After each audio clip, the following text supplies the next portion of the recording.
अच्छा ये तो खैर सुसाइड लेटर था, इस पे बाद में आएंगे। पहले आप मेरे को वो बताओ कि हाँ जो के राम जी की मृत्यु कैसे हुई थी? हाँ, राम जी की मृत्यु कैसे हुई थी, टेल मी। वो तो अमर हैं, तो उनकी मृत्यु कैसे हो नहीं सकती है? नहीं नहीं नहीं नहीं नहीं नहीं नहीं। ओके, मतलब आए तो मानव शरीर में थे ना, तो हम्म। मानव शरीर को तो मरना पड़ेगा। ओके, कैसे मरे थे मेरे को कोई आइडिया नहीं है। ओके, जल समाधि। Okay, so this was the first one. Next question. Parvati ji ने अ, आत्मदाह क्यों किया था? And suicide. she was probably going through something. नहीं ठीक है, इसका इसका आंसर तो खैर वो है कि उनके पिताजी ने एक बहुत बड़ी वो यज्ञ रखा था, तो उसके अंदर में सब देवताओं को हाँ। बुलाया था, तो शिव जी को नहीं बुलाया था। तो अपने पति की वो हो गई, मतलब कि बेइज्जती हो गई, तो वो बेइज्जती सहन नहीं कर पाई, और सहन करने के उसमें उन्होंने आत्मदाह कर लिया। Okay, so the words are आत्मदाह, जो बहुत कॉमन है। वो तो याद ही होगा आपको, वो बुद्धिस्ट मॉन्क जिन्होंने अपने एज अ हम्म। प्रोटेस्ट को आग लाई, जो द फेमस फोटो जो है हाँ ना। हाँ हाँ हाँ हाँ हाँ हाँ हाँ। वो आप आए दिन देखोगे, जब भी लोग इंडिया जैसी कंट्री में या कहीं पर भी लोग कोई प्रोटेस्ट दर्ज कराना चाहते हैं, तो आत्मदाह हो रहा है, मतलब आत्मदाह एक वर्ड एग्जिस्ट कर रहा है टू टेक योर लाइफ। दूसरा, जल समाधि एक टर्म भारत में बड़ा कंटेक्चुअल है, मतलब भारत के लिहाज से, मतलब they are fancy terms for suicide ना। मतलब मतलब हम्म फैंसी कहना भी ठीक होगा कि नहीं होगा, बट लाइक एग्जिस्ट करते थे, आइडियाज एग्जिस्ट करते थे। Okay, next, jauhar, again a term हाँ। विच इज है अल्टीमेटली वो सुसाइड ही है, बट लाइक उसका एक कंटेक्स्ट आने से ना, हम उसको बराबर नहीं रखते हैं सुसाइड के, है ना। हम इन ये हम्म जितने भी है ना, जल समाधि, आत्मदाह, यहाँ तक कि गांधी जी, मतलब द द ओनली वो आमरण अनशन, ये वर्ड जो है हम्म वो, हम्म के अपने के भाई मैं अगर मैं तुमको नहीं मारूंगा, मैं खुद को मार लूंगा, तो मेरी बातें मानो। Okay, again uh word again quoted in, के अलग तरीके से बोल रहे हैं, बट अल्टीमेटली मतलब उसका वही है। सो दिस वाज माय क्वेश्चन, कि इंडिया में का जो ट्रेडिशन है, इंडिया का जो ताना बाना है, उसके अंदर में ये आइडिया कोई ऐसा नहीं है, नया नहीं है। बट हाँ, हम्म हम कभी भी इक्विट नहीं करते हैं इन दोनों शब्दों को, कि हम सुसाइड को इक्वेट नहीं करते हैं आत्मदाह से, आमरण अनशन से, है ना, या फिर सती प्रथा से, जौहर से, या जल समाधि से, इन सब से कभी इक्वेट नहीं करते हैं। लेकिन still they are almost identical. This is my question, what do you think, कि ये किस तरीके से आज के जो एक्सेप्टेंस है ना, मतलब कि क्या इन आइडियाज ने हमारी सोसाइटी में सुसाइड को एक्सेप्ट एक्सेप्ट करने का जो नीचे से, मतलब धीरे-धीरे हम्म। ऐसे सटल लेवल पे वो लाइसेंस दे दिया क्या? देखो, ये जो आपने एग्जांपल्स दिए ना, ये सारे आते हैं अल्ट्रुइस्टिक सुसाइड का एक होता है। तो डर्कहाइम थे एक सोशियोलॉजिस्ट जिन्होंने आई थिंक अराउंड 100-150 साल पहले एक स्टडी करी थी कि भाई सुसाइड्स किस वजह से करते हैं लोग, कई टाइप्स की होती हैं सुसाइड्स, किस वजह से होती है। तो उसमें 4 टाइप्स मेन निकले थे, और उनमें से एक था ये अल्ट्रुइस्टिक सुसाइड वाला, जिसमें ये होता है कि आप एक जो सोशल ग्रुप है आपका, आप जिस ग्रुप का पार्ट हो, उसके भले के लिए आप अपने आप को ऐसे सैक्रिफाइस कर देते हो। It's like a sacrificial suicide. ठीक है। तो अब आपकी बात ये सही है कि हम कहीं ना कहीं इसको एक्सेप्ट करते हैं, क्योंकि हमारा एक कलेक्टिविस्टिक कल्चर है, हमारा एक कल्चर है जहाँ पे हम ग्रुप कोहेजन, ग्रुप आइडेंटिटी और ग्रुप की जो बाउंड्रीज हैं, उनको बहुत ही इंपॉर्टेंट मानते हैं। और अगर इन बाउंड्रीज को के लिए आप कुछ करो, that is like the highest thing you can do for a group. So अब इसको हम सुसाइड को एक्सेप्ट करना बोलें, या फिर ये बोलें कि this is something that's a part of us, वो एक क्वेश्चन है कि एक्सेप्टेंस क्या होगी इस मामले में, and what would count as just एक सिंबॉलिक प्रोटेस्ट, जैसे आप बोल रहे हो, एक सिंबॉलिक हो गया, सिंबोलिज्म हो गया उसके पीछे, या एक सैक्रिफाइस हो गया। हम उसमें किस चीज की बात कर रहे हैं, वो बात आती है इसमें। मैं तो एक कदम आगे बोल रहा हूँ। आप तो कह रहे हैं एक्सेप्टेंस की, हम्म मैं तो कह रहा हूँ ग्लोरिफिकेशन है।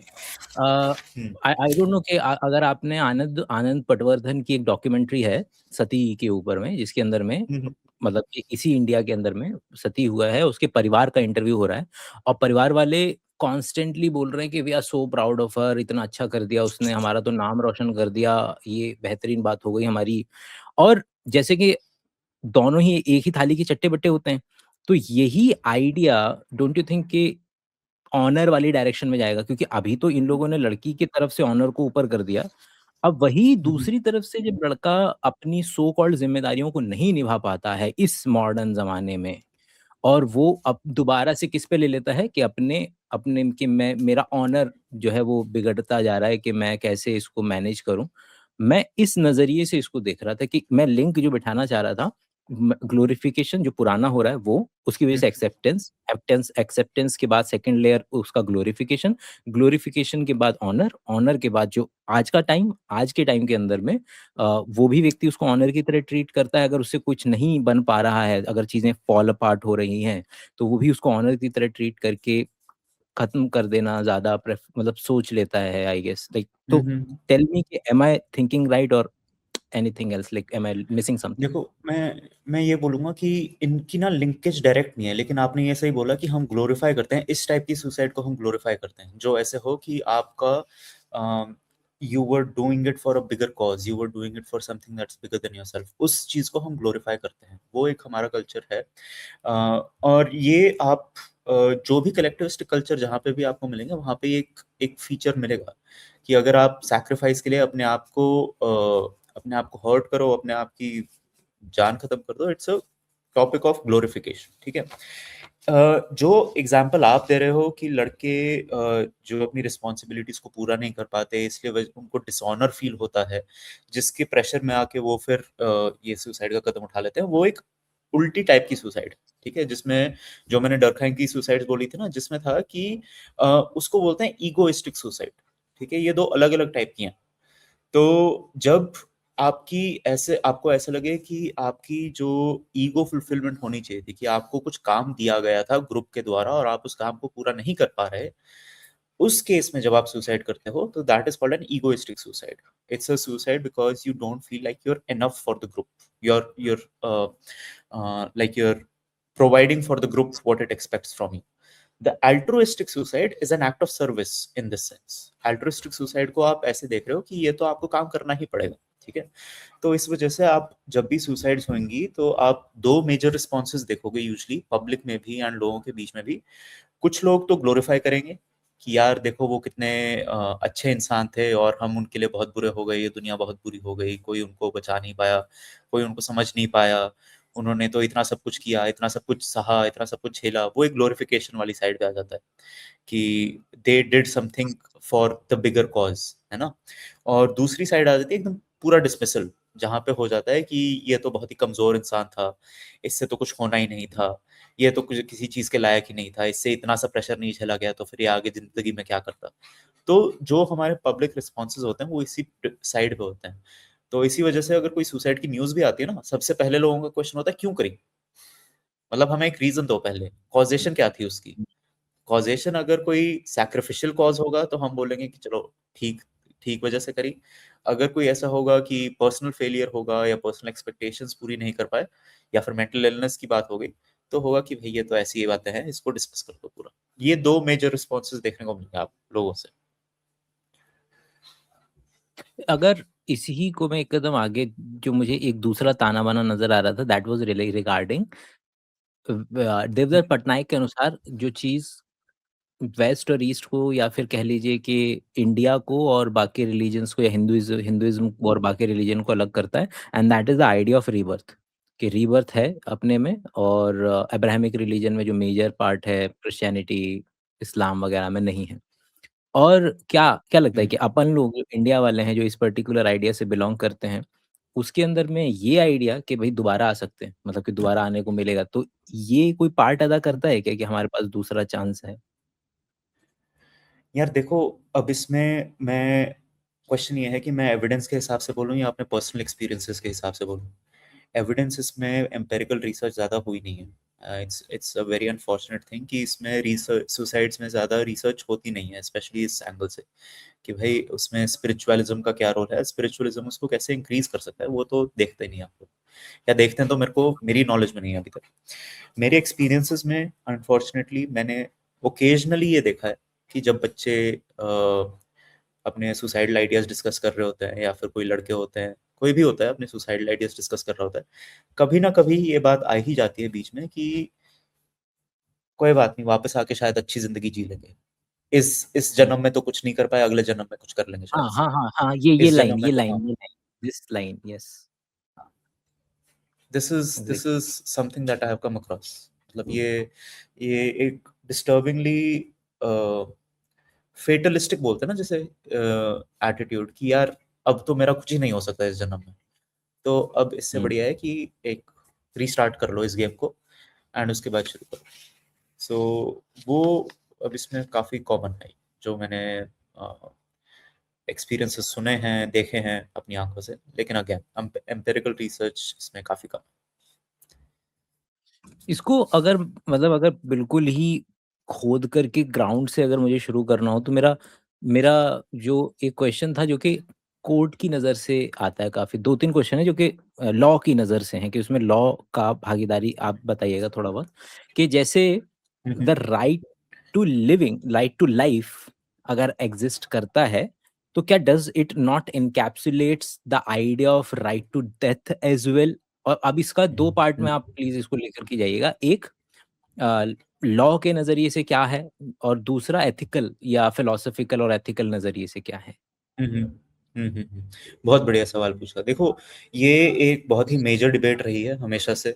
सुसाइड प्रिवेंशन के जो भी कॉजेज होते हैं, सुसाइड प्रिवेंशन की जो डिबेट्स होती हैं कि भाई क्यों करनी है सुसाइड प्रिवेंट। अगर कोई इंसान चाहता है कि भाई अब मेरे से नहीं हो रहा और अब हो गया सब जो होना था, तो लेट देम गो, कोई पॉइंट नहीं है उसमें रखने का। तो इसी इसी फिलॉसफी के थ्रू आप आजकल नीदरलैंड्स में, कनाडा में देखेंगे मेडिकल असिस्टेड हुँ, सुसाइड काफी बढ़ गई, मेडिकल असिस्टेंट यूथेनेसिया। डेथ्स बढ़ गई हैं, जहाँ यूथेनेशिया बढ़ता जा रहा है, जहाँ पे अगर आपको लगता है कि भाई अब नहीं हो रहा तो ठीक है, you have a right to death as well, ठीक है। तो this is a topic of discussion, this is a topic of debate, जहाँ पे पहले तो ये माना जाता था, again legally speaking, euthanasia India में बहुत से rarest of the rare cases में अलाउ किया जाता है। एंड आई फील ऐसे ही केसेस में, स्पेशली ऐसे ही केसेस, बहुत ही रेयर केसेस में इसको अलाउ करना चाहिए, ठीक है। अब इसका क्यों ऐसा मैं मानता हूँ ये बताता हूँ, क्योंकि the wish to die is not permanent, ठीक है। The wish to die is not permanent and it's not immutable. तो ऐसा नहीं है कि अगर आपको मरने की इच्छा हुई, अभी आपको अगर मरने की इच्छा है, तो ये हमेशा हमेशा के लिए रहेगी और इसका कुछ हो नहीं सकता, ठीक है।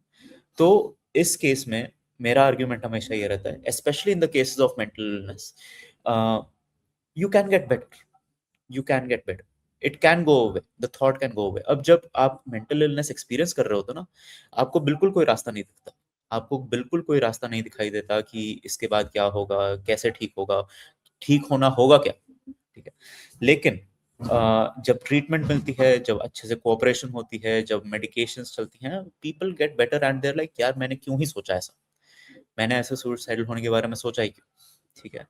तो suicidal behaviour is not completely rational, ठीक है। ऐसे नहीं होता कि हम पूरे रैशनैलिटी से इसको अप्रोच करते हैं एंड रैशनैलिटी से इसको खत्म करते हैं।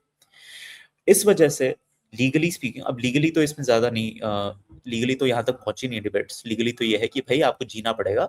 हम स्टेट किसी को वैसे क्योंकि वो चाहते हैं उनको मारेगा नहीं, unless it's a very extreme terminal physical condition, जहाँ पे उनको उनकी लाइफ डिटेरियोरेट हो जाएगी और they are living their whole life in physical pain, जो कभी कम नहीं होगा। उन केसेस को एक्सेप्शन मान के ये हम अलाउ नहीं करते लीगली स्पीकिंग, ठीक है। अब इसमें क्वेश्चन आ जाता है कि रैशनल बिहेवियर क्यों नहीं है, सुसाइड रैशनल बिहेवियर है या नहीं है, आपके हिसाब से क्या है? सुसाइड मेरे हिसाब से तो एक रैशनल बिहेवियर नहीं है। हम्म, अगर अगर सोचें मतलब कि कि रैशनल व्हाट बिहेवियर मेक्स। क्योंकि एक्शन जब व्यक्ति अगर मैं अपना आर्गुमेंट से देता हूँ क्योंकि मतलब हम्म, जस डिफेंड दोनों तरीके से किया जा सकता है। मैं ये पोजीशन ले ले रहा हूँ। मेरी पोजीशन है कि रैशनल अगर वो देखेगा तो रैशनल में मोमेंट है, मतलब कि ये जो भी चीज़ें होती हैं वो आपका क्या है, लिम्बिक सिस्टम है। लिम्बिक सिस्टम आपका बहुत ज़्यादा डर, बहुत ज़्यादा खौफ, बहुत ज़्यादा एकदम से सफोकेशन, जो भी इमोशनल जो आपका रिस्पॉन्स आ रहा है वो लिम्बिक सिस्टम से आ रहा है। और जब भी आप देखेंगे तो ऐसी सिचुएशंस पैदा होती हैं जब अकेले हैं, है ना? कोई फ्लैट है, कोई 15वीं मंजिल पे फ्लैट है और आज आप अकेले हैं, ओके? और अभी और या फिर एज़ कम्पेयर टू आप किसी घर में ऐसे हैं, जॉइंट फैमिली है और वहाँ पे हर वक़्त घूम रहे हैं, वहाँ पे संभावना कम है ना आपकी। तो ऐसे मौके में, ऐसी जगह पे आपका लिम्बिक सिस्टम हावी हो जाएगा कंपैरेटिवली थोड़ा ज़्यादा, और उसमें एक्शन लेने की संभावना बढ़ जाएगी लिम्बिक सिस्टम की वज़ह से। लेकिन अगर मैं अपने ब्रेन का ज़िक्र करूँ, वो प्रीफ्रंटल कॉर्टेक्स जिसके पास ये ताकत है रीज़न करने की, वो जब परिवार वाले आस-पास घूम रहे हैं बहुत ज़्यादा और इधर-उधर घूम रहे हैं, तो ये व्यक्ति थोड़ा ज़्यादा कैलकुलेट करेगा इस वक़्त कि यार मैं मतलब क्या है, मतलब कि उसके दिमाग में तुरंत छवि आएगी कि यार मैं अगर किसी भी तरीके से कमिट करता हूँ, तो मेरे को कौन उठा रहा होगा या कौन नहीं कर रहा होगा। इसका थोड़ा-सा लॉजिकल पोर्शन एक्टिव हो रहा होगा। इसकी संभावना थोड़ी-सी कम होती चली जाएगी। तो इस लिहाज से मुझे लगता है कि वो जब भी एक्शन है, the action is far more closer to your emotional inertia. Emotional exactly. Inertia के तहत जो है वो आप शायद एक्शन ले जाएँ। लेकिन अगर आप थोड़ा-सा, मतलब कि अगर कोई और व्यक्ति समझा दे, जैसे कि आई थिंक कि out of so many cases, कुछ केसेज़ ऐसे होंगे जिसमें the person is unable to find an active reason, and if he is willing to talk to some person, और वो व्यक्ति इसके प्रीफ्रंटल कॉर्टेक्स का हाथ थाम करके वो 2 नई बातें, वो नए 2 आइडियाज़, वो 2 नई रीज़निंग इस तक पहुँचा दे, जो इसको खुद से नहीं मिल पा रही थी। मगर और मिलते ही इसका तुरंत, it is now this person will be able to suppress its limbic system via, like by its prefrontal cortex, और संभावना और कम हो जाएगी कि ये व्यक्ति किसी भी तरीके से एक्शन ले। तो इस ये है मेरी दलील कि वो, मैं अगर मुझे अगर रखने को अगर कोई व्यक्ति कहे, तो मैं इसको इरेशनल वाले पार्ट में नहीं डालूँगा, इमोशनल वाले पार्ट में कंपैरेटिवली ज़्यादा डालूँगा। इसको एकदम परफेक्ट आपने बोला। मैं बस ये बोलूँगा कि इसको हम इम्पल्सिव बिहेवियर की तरह सोचना चाहिए। सुसाइडल हुँ, बिहेवियर को इम्पल्सिव बिहेवियर की तरह सोचना चाहिए, जहाँ पे ऐसे नहीं होता कि जो इंसान सुसाइडल है, वो पूरे टाइम उसी लेवल तक सुसाइडल रहता है, ठीक है? हुँ, सो मान लो अगर एक एक लिमिट है सुसाइडैलिटी की, ठीक है? एक उसमें क्रिटिकल लिमिट है कि आप इससे ज़्यादा सुसाइडल हो गए, तो फिर आप कुछ बिहेवियर करोगे, ठीक है? तो वो एक इम्पल्स की तरह जाता है। ऐसे छोटी सी ड्राइंग हुँ, बना दी आपसे सीख के, ठीक है? हुँ, हुँ। तो वो ऐसे कि सुसाइडैलिटी इतनी रहती है, वैसे ये मान लो इतनी सुसाइडैलिटी है, फिर कभी-कभी इम्पल्सेस आती हैं, जो कभी एनवायरमेंटल रीज़न्स की वज़ह से आ सकते हैं। हमें इस पॉइंट पे इंटरवेंशन चाहिए, जब सुसाइडैलिटी क्रिटिकल लिमिट के ऊपर चली गई है, ठीक है? यहाँ पे बिहेवियर के चांसेस सबसे ज़्यादा हैं, और हमें इस टाइम पे प्रिवेंट करना है हमें सुसाइड को। यहाँ पे सुसाइड प्रिवेंशन एफर्ट्स आते हैं, फिर वो वापस नॉर्मल आ जाते हैं, ठीक है? तो इस वजह से हम बोलते हैं कि suicidal behaviour is an act of impulse. Instead of being a rational thought out act, it's an act of impulse. जैसे मिडनाइट हुँ, क्रेविंग्स होती हैं। मिडनाइट क्रेविंग्स हाँ, होती है ना कि भाई 12 बज गए, एकदम से बहुत ज्यादा भूख लगी है, अभी के अभी कुछ खा लूं मैं, अभी के अभी जो मेरे को मिल जाएगा मैं खा लूंगा, ठीक है? अब मिडनाइट क्रेविंग्स को हम सॉल्व कैसे करते हैं? हम स्नैक्स लाना ही बंद कर देते हैं। हम मिडनाइट स्नैक्स ही नहीं रखते। घर पे स्नैक्स ही ना रखो तो कुछ कुछ मिडनाइट स्नैकिंग ही नहीं होगी। और अगर उस टाइम पे आप मिडनाइट स्नैकिंग ना करो, तो वो बंद भी हो जाता है। ऐसा नहीं होता कि आप पूरी रात ऐसे भूखे बैठे रहते हो, और वो इम्पल्स आती है और चली जाती है। तो इस हुँ, हिसाब से सुसाइडल बिहेवियर को इम्पल्सिव बिहेवियर की तरह देखा जाता है। इस वजह से again I think this is one of the reasons why I don't think कि हमें लीगली स्पीकिंग भी ऐसे केसेस में मेडिकल असिस्टेड सुसाइड ऑप्शनल देनी चाहिए लोगों को। एथिकली स्पीकिंग लोग बोलते हैं कि भाई एक इंसान की ऑटोनॉमी है, ऑटोनॉमी को आप ऐसे नहीं रोक सकते। एक इंसान ने अगर ऑटोनोमस डिसीजन ले लिया है, even if we don't agree with it, even if we think that it is completely wrong, हम उनको नहीं रोक सकते, ठीक है? उस केस में अगेन मैं उनसे डिसएग्री करता हूँ, क्योंकि ये एक कॉन्शियस रैशनल डिसीजन नहीं है, ये एक इम्पल्सिव डिसीजन है। एंड इस इम्पल्सिव डिसीजन को कंट्रोल कर, और कम से कम at least reducing the chances of success in such an impulsive decision, वो हमारी एक ड्यूटी है। हमारी as a society, as a state, हमारी एक ड्यूटी है वहां पे। हुँ। इसमें आप लेकिन इसमें और अगर मैं, ये हाँ, प्लीज़, प्लीज़, प्लीज़। हाँ, एक बात करते हुए याद आया, ये गोल्डन गेट ब्रिज सुना आपने? सैन फ्रांसिस्को में आए थे, गोल्डन गेट ब्रिज, वहां से ना बहुत सारी गोल्डन तो है नहीं, वो सुसाइड्स हुआ। रेड है, मतलब मैं यही, मेरे को उसको यही सोच करके याद आता है कि वो रेड है, लेकिन उसको गोल्डन क्यों बोलते थे, शायद ठीक है जो भी वजह रही होगी, बट जो भी हाँ। है, आई थिंक वो ऐसा है कि उसके आसपास क्लाउड्स बहुत रहता है, तो ऐसा कुछ है कि हेवन हेवन से रिलेटेड है वो, कि इट्स लाइक हेवन, अच्छा। गोल्डन गेट वैसे, वो पता नहीं। वहां पे ना वो एक सुसाइड का हॉटस्पॉट है वहां पे, वहां से लोग बहुत सुसाइड्स करते हैं, ठीक है। तो हम्म। वहां पे उन्होंने क्या किया कि वहां पे उन्होंने वो नेट्स लगा दिए उस सुसाइड ब्रिज के नीचे। अ, हम्म। अब देखो, अगर हम सोचें कि सुसाइड एक रैशनल डिसीजन है, एक रैशनल कॉन्शियस डिसीजन है, तो वहां पे वो नेट्स लगाने का कोई फायदा होना नहीं चाहिए, ठीक है। अब किसी को मरना है तो वो कहीं और से जाके मर लेगा, उसको अगर पता है कि यहाँ पे नेट्स हैं, तो वो एक रैशनल कॉन्शियस चॉइस लेगा कि भाई मैं कहीं और चला जाऊंगा जहाँ पे ये स्टॉपेज नहीं होगी। But that doesn't happen. वो वो ब्रिज के नीचे नेट्स लगा के सुसाइड रेट्स वहां पे 84% कम हो गए उस एरिया में। नाइस। तो ये जब आप एविडेंस देखते हो तो आपको होता है कि भाई this is not as simple as we think, this is not as simple और as rational that we think, कि भाई अगर मैं यहाँ पे इस मीटिंग को ज्वाइन करना चाहता हूँ और मीटिंग ज्वाइन नहीं हो रही, तो मैं ज्वाइन करता रहूंगा ना तब तक जब तक होना जाए। सुसाइडल केसेस में ऐसा नहीं होता। सुसाइडल केसेस में एक अटेम्प्ट होता है, if the attempt fails then there is a huge gap before the next attempt. So हम उसको ये नहीं बोल सकते कि ये एक पूरा रैशनल कॉन्शियस डिसीजन है, which is again one of the many reasons why I think कि इसमें ऑटोनॉमी का क्वेश्चन आपको ये क्वेश्चन कराएगा कि भाई ऑटोनॉमी होती क्या है, are you really in charge of your own decisions and your own ideas, your own impulses control कहाँ से हो रही है। तो वो एक क्वेश्चन है पूछने वाला, ऑटोनॉमी होती क्या है। एजेंसी, मतलब हाँ ये शब्द है, ये शब्द हवा में घूमते फिरते तो रहते हैं मेरे भी, कि इतना ज्यादा, मतलब क्लोजेस्ट जो चीजें मुझे मिलती हैं, जैसे मैं अभी इसकी बात करूं तो मेरा हम्म, मेरा आइडिया आता है थोड़ा सा इवोल्यूशनरी बायोलॉजी से। हम्म, इवोल्यूशनरी बायोलॉजी में हमेशा मैं ये देख पाता हूँ कि किस तरीके से धीरे धीरे वो सिस्टम एग्जिस्टेंस में आ गए एनिमल्स के अंदर में, जो हम्म, एक्टिवली काम करते हैं कि ये व्यक्ति मरे नहीं।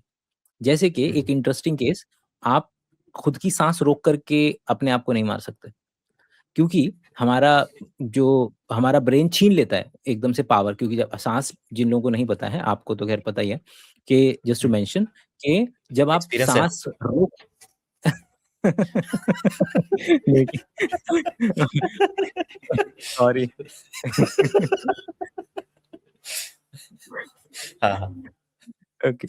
तो ओके, तो जो जो भी लोग, मतलब मेरे ख्याल से 11वीं 12वीं में भी ये चीज़ पढ़ा दी जाती है कि अगर पॉन्स, आपका ब्रेन का जो नीचे वाला हिस्सा थोड़ा सा है, पॉन्स है, जो कि आप जो जो जिम्मेदार है आपके सांस लेने और छोड़ने के लिए, तो अगर आप जब सोते हैं तो आपका वो ऑटोमेटिकली आप सांस लेना और छोड़ना शुरू कर देते हैं। Correct, correct. तो अगर आप हम्म, सांस जबरदस्ती रोकने की कोशिश करेंगे तो एक हद के बाद आपका ब्रेन आपसे वो कॉन्शियस जो डिसीजन है वो छीन लेगा, और वो खुद आपको सांस ऊपर-नीचे करवाना चालू कर देगा, आपके वहाँ से चली जाएगी।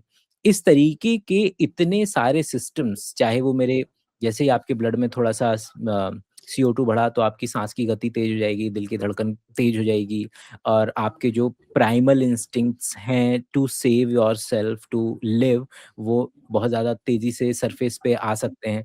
और मैं इसको बस इतना ही समझ पाता हूँ कि इवोल्यूशनरी बायोलॉजी में धीरे-धीरे वो गार्ड रेल्स एक्जिस्टेंस में आते चले गए, क्योंकि सर्वाइवरशिप बायस, जो सर्वाइव कर पा रहा था गलती से, वही लोग आगे बढ़ते जा रहे थे, उनमें ये गार्ड रेल्स बढ़ते चले जा रहे थे, बढ़ते चले जा रहे थे, बढ़ते चले जा रहे थे। समहाउ ये जो सो कॉल्ड प्रीफ्रंटल कॉर्टेक्स था, यही वजह बना बाद में जाकर के भले से हमारे हमारे इस पर्टिकुलर आइडिया को भी एंटरटेन करने के, कि this there is a thing called as suicide can be achieved as well.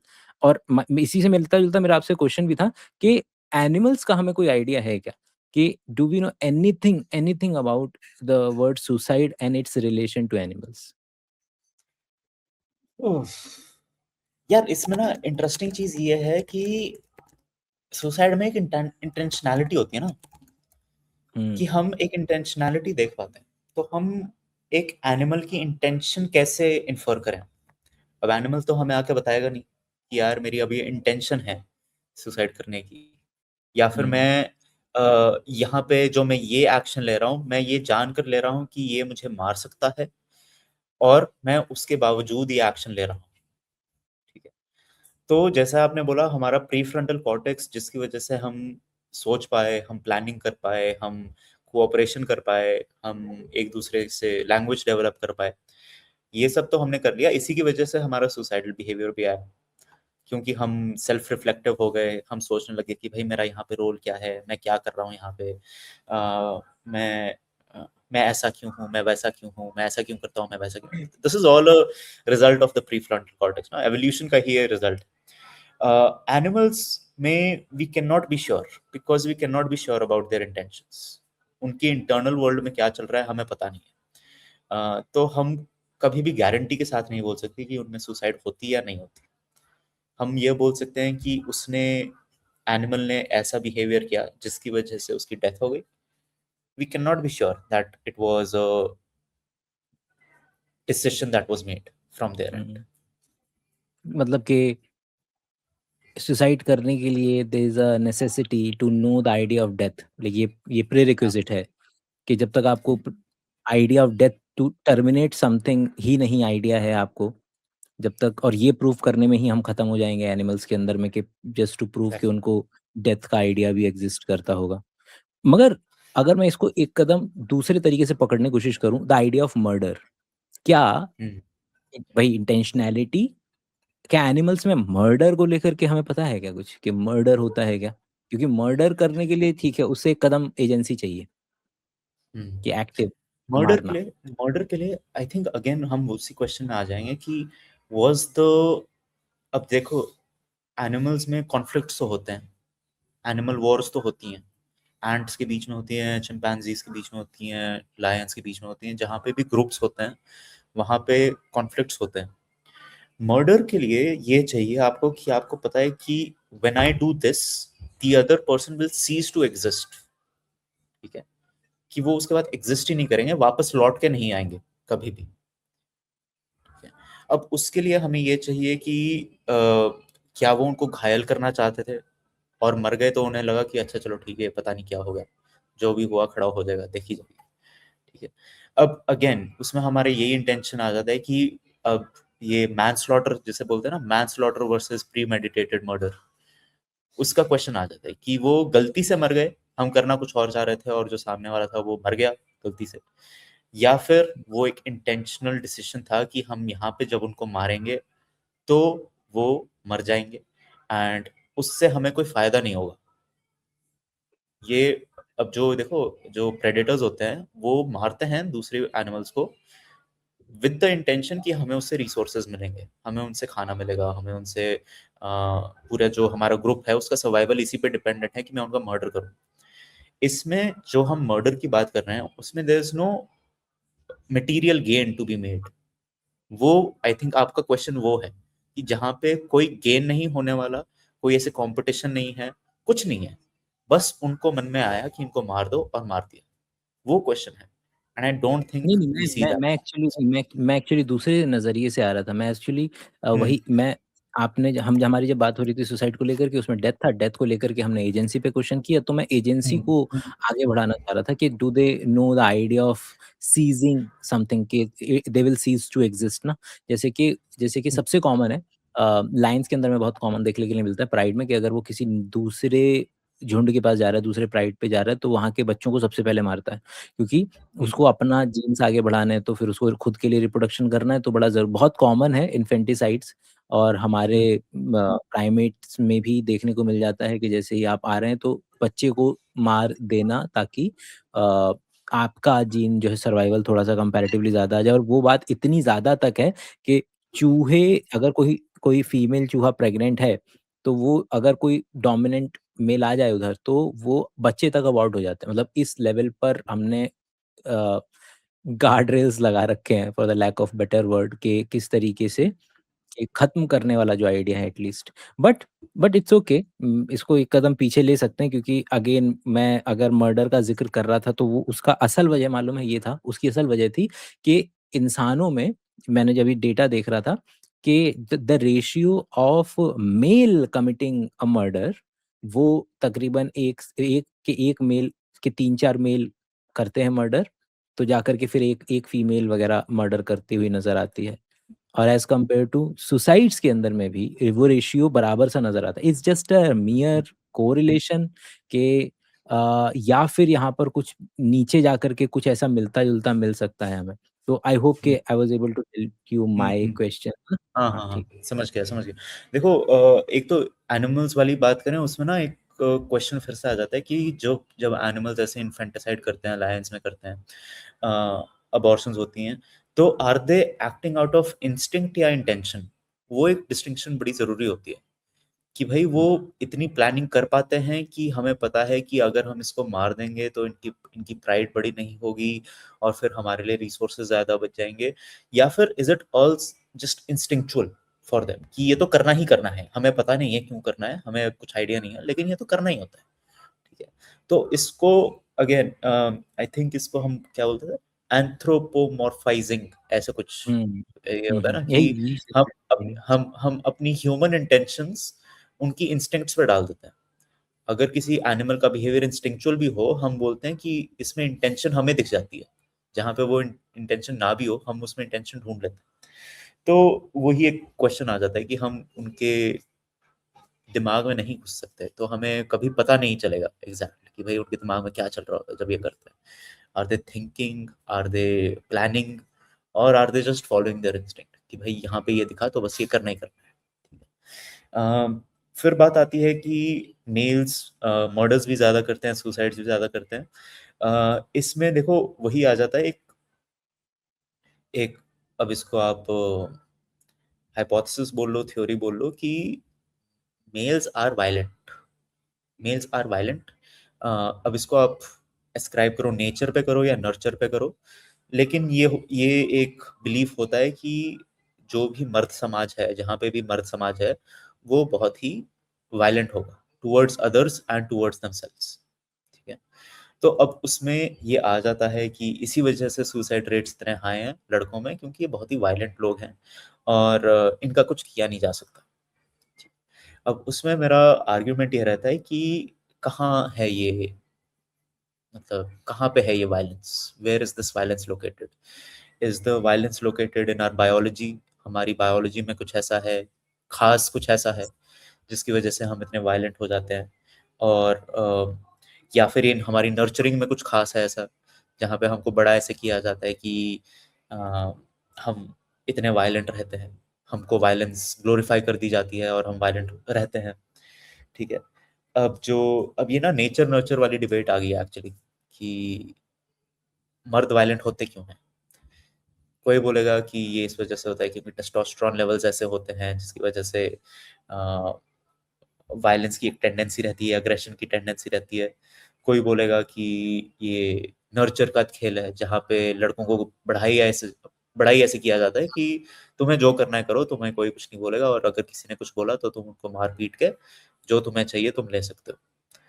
तो देखो, अब कोई लिंक मिल सकता है, आई थिंक इसमें स्टडीज़ हो भी रखी होंगी, आई एम प्रीटी श्योर, जो मेरे को नहीं पता। क्वेश्चन यही आ जाता है कि अगर नेचर है या प्योर नर्चर है तो हम करेंगे क्या? मिल भी गया तो, हम फिर क्या करेंगे? आपको हुँ। क्या लगता है? मान लो इसकी जो सबसे सबसे क्लोज़ेस्ट आर्गुमेंट मेरे ख़्याल से जो मुझे अभी ज़हन में आई, वो मैं शायद again I am hypothesizing, sexual dimorphism से आनी चाहिए, मुझे जो लगता है। हुँ, सेक्सुअल डायमॉर्फिज़्म में अगर वो पर्टिकुलर स्पीशीज़ जिसमें मेल कुछ ज़्यादा ही बहुत बड़े हैं और फीमेल कंपैरेटिवली छोटी देखने को मिलती है, तो ये एक इवोल्यूशनरी हिस्ट्री सी बताता है कि किस तरीके से कि फीमेल्स ने बहुत ज़्यादा कंपैरेटिवली बड़े मेल्स को प्रेफ़र किया है, और ज़्यादातर फीमेल्स एक ही मेल के साथ रिप्रोडक्शन कर रही हैं, सेक्स कर रही हैं, और एज़ हुँ, कंपेयर टू जैसे-जैसे सेक्सुअल डायमॉर्फिज़्म कम होता जाता है, we are almost negligible sexually dimorphic. तो थोड़ा-सा मेल्स बड़े मिल जाएँगे एज़ कंपेयर टू जितना कि बाकी गॉरिल्ला वगैरह में जैसे थोड़ा ज़्यादा मिल जाता है। या फिर तो सेक्सुअल डायमॉर्फिज्म के अंदर में मैं अगर निकालने की कोशिश करूँ तो थोड़ा-सा नज़र आता है, लेकिन क्योंकि हम स्पेसिफिकली ह्यूमन्स की बात कर रहे हैं और वहाँ पर लगभग-लगभग बराबर ही अ मतलब कि शारीरिक जो संरचना है वो लगभग-लगभग बराबर सी पड़ जाती है। तब मेरे को अगर एट्रिब्यूट्स डालने पड़े तो फिर मैं नर्चरिंग की तरफ ज़्यादा झुकाव आता है ह्यूमन्स के केस में, मुझे ऐसा लगता है। हुँ। क्योंकि और ह्यूमन्स के केस में अगर आप ये भी अगर ज़िक्र करें, जो लोग अक्सर टेस्टोस्टेरोन पे इल्ज़ाम डाल देते हैं, उसकी स्टडी तो मतलब कि स्ट्रेस बायोलॉजी में अगर कोई मेरे लिए अगर कोई नंबर 1 पे एग्ज़िस्ट करता है तो रॉबर्ट सपोल्स्की भैया ही हैं। और रॉबर्ट मैं भी वोट सपोल्स्की करना है। तो रॉबर्ट सपोल्स्की भैया के ही जो कोर्सेज़ है वही लगाए हैं, वही उनकी 3 किताबें जो हैं वही हैं। हुँ, अब उनका जो स्टेटमेंट है वो तो यही है कि टेस्टोस्टेरोन जो है वो आपके एक्जिस्टिंग टेंडेंसीज़ को एम्प्लीफाई करता है rather than it's not a 1 और 0 कि आप हर किसी का एग्रेशन ही हाई करेगा। उनका टिपिकल हुँ, स्टेटमेंट है कि अगर बुद्धिस्ट मॉन्क्स को टेस्टोस्टेरोन का सर्ज आ जाए तो वो भाग-भाग करके लोगों की और मदद करेंगे और बुरे तरीके से हेल्प करेंगे जा-जा करके। तो so this is how I will see it, again hypothesis, कि सेक्सुअल डायमॉर्फिज्म में लग सकता है मुझे कि वहाँ पे थोड़ा-सा इन्नेट बिहेवियर आ रहा है, वो क्योंकि मुझे दिख रहा है एज़ अ फिनोटाइप, मुझे नज़र आ रहा है कि ये ऐसे ही तो इतना बड़ा मेल नहीं हो गया है और फीमेल्स इतना ज़्यादा स्क्यूड रिलेशनशिप आता जा रहा है। मेल्स में तो हम मतलब कि पेरेंटल इन्वेस्टमेंट्स कि अगर मेल और हमारा सेक्सुअल डायमॉर्फिज्म ज़्यादा नहीं है तो ऐसी स्पीशीज़ के अंदर में मेल कैसे कम्पीट करेगा? मेल जीन से तो कम्पीट कर नहीं पा रहा कि भई हाँ, मेरा स्पर्म ले जाओ और तुम्हारा बच्चा बढ़िया बनेगा। उससे तो कम्पीट कर नहीं पा रहा है। तो हमारे जैसे स्पीशीज़ में उसको थोड़ा-सा सौम्य होना पड़ेगा मेल को। थोड़ा-सा पेरेंटल इन्वेस्टमेंट ज़्यादा देनी पड़ेगी हाँ, कंपैरेटिवली। और आज 2026 में तो ये बात और भी ज़्यादा मतलब एम्फसाइज़ के साथ बोली जा सकती है, क्योंकि इक्वालिटी की डायरेक्शन में हम जा रहे हैं।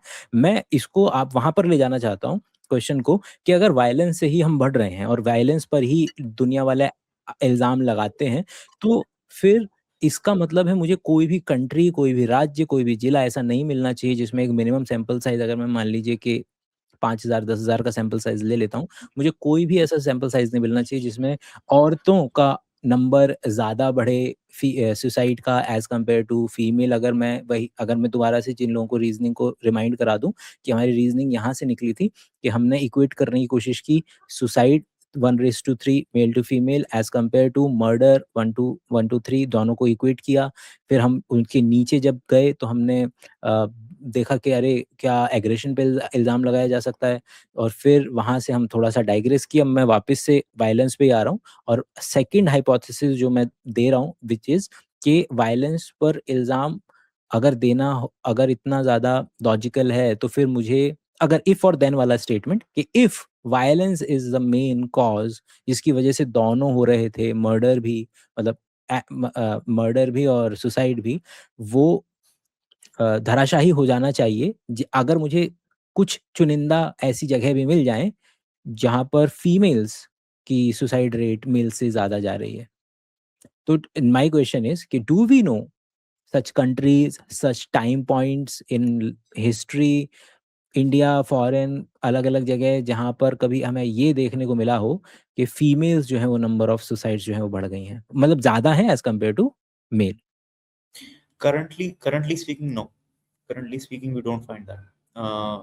आई थिंक हिस्टोरिकली टाइमलाइन में देखना पड़ेगा, लेकिन अभी के लिए हिस्टोरिकली हमेशा हर मैं कंट्री। ऐड कर देता हूँ, मैं डेटा ऐड कर हाँ, देता हूँ। द लाइन हुँ, इज़ कि ऐतिहासिक डेटा 1990 से 2010 के दशक के बीच में, 90 का जो दशक था, चीन में हुँ, महिलाओं की आत्महत्या का अनुपात पुरुष की आत्महत्याओं के अनुपात में 3:1 था। मतलब कि एग्ज़ैक्ट 180 डिग्री के जित के 3:1 था। दुनिया भर की कुल महिलाओं की आत्महत्या का 56% केवल चीन से आ रहा था। तो अगर इस हुँ, हुँ, पर्टिकुलर डिकेड की अगर बात करें 1990 से लेकर के 2000 तक, तो the ratio is 3 female raised to 1 male and 56% of the world's suicides are coming from China only. और ये डेटा बहुत आसानी के साथ इस जितना भी हमने पिछले 15 मिनट में वायलेंस को लेकर के और मेल को एट्रिब्यूट किया हमने वायलेंस, उसको खत्म कर हुँ। देता है मेरा ख्याल से। देखो, this is very surprising data for me personally. मैं तो इसमें सबसे पहला क्वेश्चन तो मेरा मेज़रमेंट पे ही आ जाता है हमेशा। कि हम मेजरमेंट ठीक से कर रहे थे कि हाँ। क्योंकि क्योंकि ये हाँ, मतलब बहुत कि ही अगेन आप देखिएगा सरप्राइजिंग मतलब कि डेटा मैं है। केवल हाँ। हम्म। मैं जो ले रहा था मतलब कि मैं जो कहाँ गई?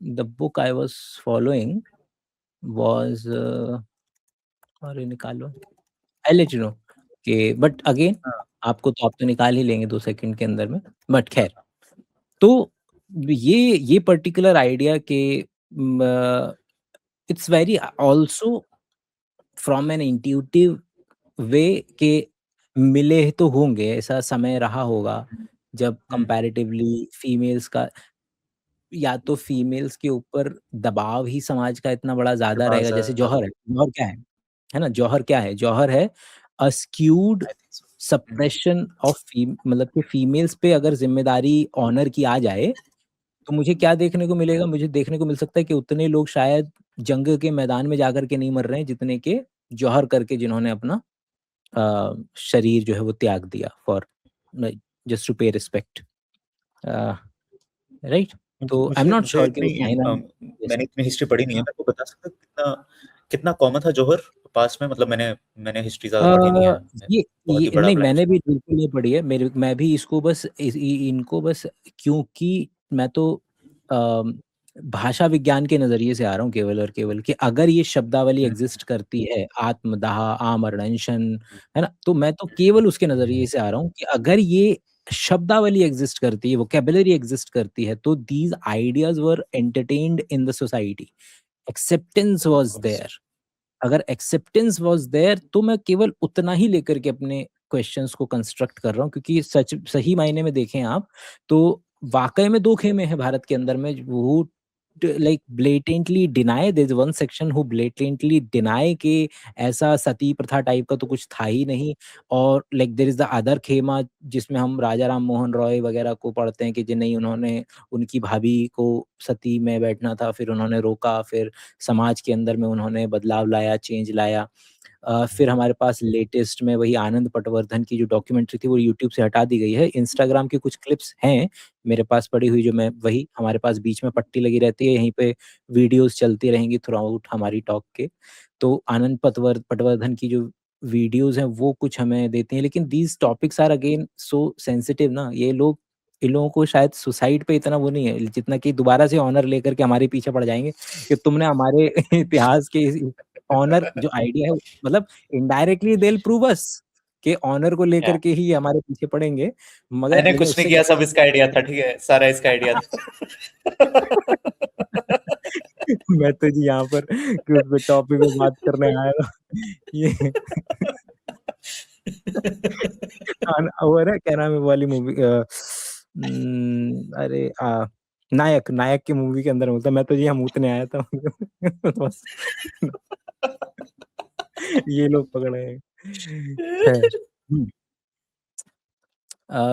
ओके तो हमारे पास ये पर्टिकुलर हमने इसको खत्म करने की कोशिश कर रहे थे कि मतलब देयर हैज़ टू बी ना कहीं न कहीं तो कोई ना कोई समय तो रहा होगा ना जिसमें फीमेल्स अच्छा tell me again second thing कि जैसे-जैसे अगर ये आइडिया सबसे पहले तो मैं इसका बेस आप स्थापित कर दो। द बेसिक क्वेश्चन इज़ कि व्हाट डू यू थिंक जिन लोगों को नहीं पता है कि कितना ज़्यादा सीवियर स्थिति है मेल्स को लेकर के और वो according to you what are the most primary reasons in India और in the world right now ताकि हमारा वो बेस बन जाए डिस्कशन का। बिल्कुल सही।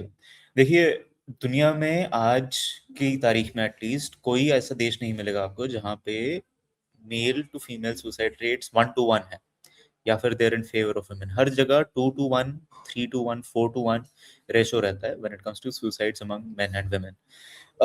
इसका मतलब ये नहीं कि हमें वुमेन की सुसाइड्स बढ़ानी है, हमें सबकी सुसाइड्स कम करनी है। पहले एक तो वो थोड़ा क्लियर कर दें, ठीक है? हमें वो इक्वालिटी नहीं चाहिए। इसके मेजर रीजंस आते हैं। अब देखो, लोग सुसाइड्स क्यों करते हैं इंडिविजुअली, आप उनसे पूछोगे तो इंडिविजुअली वो अलग अलग तरीके रीजंस देते हैं। फैमिली रीजंस हैं, फैमिली प्रॉब्लम्स थी, मैरिटल प्रॉब्लम्स थी, इकोनॉमिक प्रॉब्लम्स थी, मेंटल प्रॉब्लम्स थी, मेंटल इलनेसेस थी, ऐसा कुछ था। लेकिन जब आप सोशली देखोगे ना, एक लेवल जूम आउट करके देखोगे, तो उसमें एक बहुत बड़ा रोल आता है हम क्या नॉर्म्स एनफोर्स करते हैं। ये जो एक जो रोल होता है, जेंडर रोल जो हम एनफोर्स करते हैं कलेक्टिवली स्पीकिंग, कि भाई लड़कों को ऐसे होना चाहिए या लड़कों को वैसे होना चाहिए, लड़कों को ये करना चाहिए, लड़कों को वो करना चाहिए, वो बहुत बड़ा रोल प्ले करते हैं मेरे हिसाब से इन सुसाइड रेट्स में। क्योंकि अगर आप एक ये रोल डाल दोगे, एक ये एक्सपेक्टेशन डाल दोगे कि आपको हर चीज अकेले ही करनी है, हर चीज आपको अपने आप ही करनी है, आपको अपने इमोशंस की तो बात ही और है, इमोशंस तो आपको दिखाने नहीं है, एंड आपको हर चीज एकदम सेल्फ रिलायंट होके करनी है। The act of asking for help, वो होता है ना कि आप अगर आप बीमार होते हो तो आप किसी डॉक्टर के पास जाना होता है, लड़के वो नहीं करते। ये दोनों में होता है, फिजिकल इलनेसेस में भी होता है, मेंटल इलनेसेस में भी होता है। जो फिजिशियंस हैं वो कई बार परेशान हो जाते हैं। अब जैसे मेरी फैमिली में काफी डॉक्टर्स हैं, वो बोलते हैं कि भाई डॉक्टर लड़के आते ही नहीं हमारे पास, जब प्रॉब्लम एकदम आगे बढ़ जाती है तब जाके आते हैं कि डॉक्टर साहब हम तो बीमार हो गए, हमें ठीक कर दो, अब हम तो इसको 6 महीने से कोशिश कर रहे थे, खुद ही ठीक हो जाएगी, ये हुई नहीं, अब आप ठीक कर दो। तो ये जो एक सेल्फ रिलायंस होती है ना, एक जो हेल्प सीकिंग के लिए हम इतना इतना स्टिग्मा हो जाता है हेल्प सीकिंग के तरफ, उसकी वजह से मेरे हिसाब से बहुत ही मेजर फैक्टर रहता है ये सुसाइड रेट्स में, इंडिया में और वर्ल्ड ओवर। और डू यू थिंक कि सेल्फ रिलायंस, क्योंकि अगर आप थोड़ा-सा देखो कि अगर यही सेल्फ रिलायंस शब्द को ही मैं अगर पकड़ने की कोशिश करूँ तो ये हेल्प भी तो करेगा ना उसको फिर, कि मतलब कि कई लोग होंगे who can be a little bit comparatively more prone to stress. मैं very hmm, prone to stress. Hmm, तो हम्म, अगर कोई व्यक्ति वेरी प्रोन टू स्ट्रेस है तो वो कई लोगों का ये एटीट्यूड दैट लाइक नहीं नहीं सब बढ़िया कर लेंगे, हो जाएगा बढ़िया।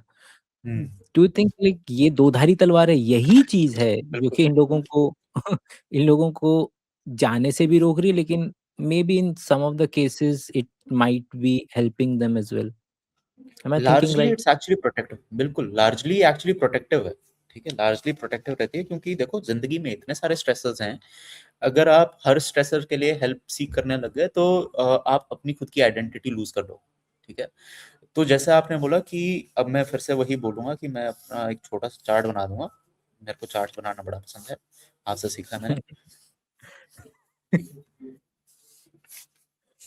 देखो ज्यादातर लोग अगर ऐसे हैं ना, ये सारे लड़के हो गए दुनिया के, ठीक है, सबको है कि हमें हेल्प सीख करनी है, हमें हेल्प सीख नहीं करनी, हमें सेल्फ रिलायंट रहना है। ठीक है, ज्यादातर लोग इसकी वजह से एक्चुअली बेटर रहेंगे, they will be better of. ठीक है, कि हम अपने आप मैनेज कर लेंगे, वो प्रॉब्लम्स जल्दी सॉल्व कर पाएंगे, वो हर चीज को they will take it on the chin and they will like चलो ठीक है इसको सॉल्व कर देते हैं, आगे बढ़ते हैं। ठीक है, लेकिन इसी की वजह से कुछ लोग होंगे विद इन दिस, एंड ऐसा भी हो सकता है इसमें से कुछ लोग आ जाए, यहाँ से कुछ लोग आ जाए, ये कोई ऐसे नहीं होता कि एक फिक्स्ड चीज है कि आप या तो हेल्प स्ट्रेस प्रोन हो या स्ट्रेस प्रोन नहीं हो, सबके अलग अलग टॉलरेंस लेवल्स होते हैं। अगर वो टॉलरेंस लेवल क्रॉस हो जाए, ठीक है, जहां पे आप एक्चुअल डिस्ट्रेस में हो, अभी जहां पे आपको एक्चुअल डिसफंक्शन हो रहा है अभी के अभी, और तब भी आप हेल्प सीख नहीं कर रहे, वहां पे इट गोज वेरी डाउन, वहां पे it becomes a huge problem. क्योंकि आपको हो जाता है ये तो मैं अपने आप ही सॉल्व करूंगा, ईगो की बात आ जाती है वहाँ, कि अब ये तो मैं अपने आप ही सॉल्व करूंगा, कुछ हो जाए दुनिया की कोई ताकत मेरे को नहीं बचा सकती, मैं खुद ही सॉल्व करूँ। फिर उसके बाद it comes back and it helps. अगर वो इंसान किसी पॉइंट पे डिसाइड कर ले कि यार देखो बहुत हो गया, अब किसी डॉक्टर के पास चलते हैं, अब दिखा देते हैं, अब करते हैं। ठीक है, तो अब डॉक्टर भी दवाई लिखेगा ना, डॉक्टर दवाई लिखेगा, या हम थेरेपी में करते हैं, हम कभी कभी होमवर्क असाइन कर देते हैं, वो होमवर्क करना, वो दवाई लेना, वो उसके थ्रू फॉलो थ्रू करना, उसमें फिर सेल्फ रिलायंस फिर से काम आती है, कि ठीक है अब मेरे को दवाई मिल गई, अब मेरे को ये लेते रहनी, कुछ हो जाए मेरे को तो ये लेनी, सुबह हो शाम हो, मैं भूल गया ना भूला जो भी है, मेरे को ये दवाई लेनी है, सेल्फ रिलायंस फिर से आ जाती है एंड इट बिकम्स हेल्पफुल। तो आपने बिल्कुल सही बोला कि in some amounts self reliance is great, in toxic amounts it can harm, उससे ज्यादा अगर आप करोगे तो वो सबसे ज्यादा आपको हार्म करेगी। और फिर अगर आप इवेंचुअली डिसाइड करोगे कि ठीक है अब करते हैं, तो वो आपकी मर्जी हुँ। है। मेरे ख्याल से सेल्फ रिलायंस हमेशा से ही अच्छा था। ये जो एक्सटर्नल फैक्टर रहे जो हू पुश्ड इट टुवर्ड्स टॉक्सिसिटी के वो लेना ही नहीं है, मतलब कि ये कि मर्द वाला जो आइडिया है ना कि मैं कैसे झुक जाऊँगा, या फिर कि मैं कैसे एक्सेप्टेंस वाला जो है, वो जो द आइडिया ऑफ एक्सेप्टेंस जब तक आई तब तक काफ़ी देर हो चुकी थी, देखो, शायद। एक एक इसमें ना ये भी है, हम सफरिंग को बहुत ग्लोरीफाई करते हैं ना, हम सफरिंग को बहुत ग्लोरीफाई करते हैं। किसी चीज का एक मुश्किल तरीका चूज करना हम उससे ज्यादा ग्लोरीफाई करते हैं कि देखो इसने कितनी मुश्किलें झेली और फिर भी ये उभर के निकला। That is a better story than यार इसने तो कभी कोई मुश्किल नहीं झेली, ये सब ठीक चल रहा था इसकी जिंदगी में, इसको कभी कुछ झेलना ही नहीं पड़ा, इसने सब प्रॉब्लम सॉल्व कर ली, सब ठीक है। ठीक है। वो हम सफरिंग को बहुत ग्लोरीफाई करते हैं, जिस वजह से ये हो जाता है कि यार ये तो मेरी सफरिंग है, इसका मेरे को रिवॉर्ड मिलेगा। अब ये हम वापस वही थ्योरी पे आ गए कि भाई हमें ऐसा लगता है कि हम जितना सफर करेंगे, हम जितना जितना दर्द हमें होगा, हमें उतना ही ज्यादा वापस मिलेगा बाद में। मोर पेन एक वो मोर गेन, नो पेन नो मोर गेन। पेन मोर नो, वो जिम में होता है ना, नो पेन नो गेन। हाँ हाँ हाँ हाँ। तो ये अब ये ना आपने बड़ा सही एग्जांपल बोला, नो पेन नो गेन। इसके चक्कर में कई लोग होते हैं जिम में जो अपनी इंजरी के थ्रू भी एक्सरसाइज कर रहे होते हैं। हाँ इंजरी हो रखी है हाँ, लेकिन एक्सरसाइज करते रहनी है, दर्द हो रहा है तो मतलब परफेक्ट। अच्छा ही है। परफेक्ट एनालॉजी है। मेंटल हेल्थ और जिम की तो इतनी अच्छी एनालॉजीज निकलती ना, लड़कों को लेके स्पेशली। तो लेकिन मेरा मेरा काउंटर आर्ग्यूमेंट कि हम्म, सफरिंग, द वर्ड melancholy, हम्म, ये अपने आप में ही आइडिया ऑफ सफरिंग को मतलब कि उसका आनंद लेना में मिक्स्ड है। कैन यू सी कि कितना ओवरलैपिंग सा हो रहा है? melancholy शब्द जो है वो दोनों वर्ल्ड को ओवरलैप सा करता हुआ नजर आता है, कि कहीं ना कहीं, कि वैसे तो मैं हमेशा जब भी मुझे मौका मिलता है मैं छोड़ता नहीं हूँ, तो मैं दोबारा बता देता हूँ कि ये इंटरेस्टिंग फन फैक्ट कि अ, जो बॉडी ह्यूमर का आइडिया था ना पुराना वाला, कि black bile, yellow bile, fame, blood, है ना, ये वाला जो आइडिया था, तो उसमें उसमें लोगों के जो बीमारी है, जो कि आयुर्वेदा में भी अभी भी चलता है, कि वात पित्त कफ वगैरह, तो pitta is nothing but bladder, gall bladder और बाइल, पित्त, और the Malin is black, colic, bile, black bile. Literal translation of melancholy is black bile. तो पुराने जमाने में ब्लैक बाइल, लाइक जो डॉक्टर्स थे उस समय के, बोलते थे कि दो बीमारियां जो मेन हैं, जो कि ब्लैक बाइल को एट्रीब्यूट की जा सकती है, कि आपकी बॉडी में अगर ब्लैक बाइल है तो दो चीजें होती हैं उससे। एक होता है ये दर्द, सफरिंग, ये वाला जो आइडिया है वो आता है, और कैंसर, कैंसर और ये जो डिप्रेशन, कैंसर एंड डिप्रेशन, या right, exactly, cancer and depression were attributed to surge of black bile in a humans body.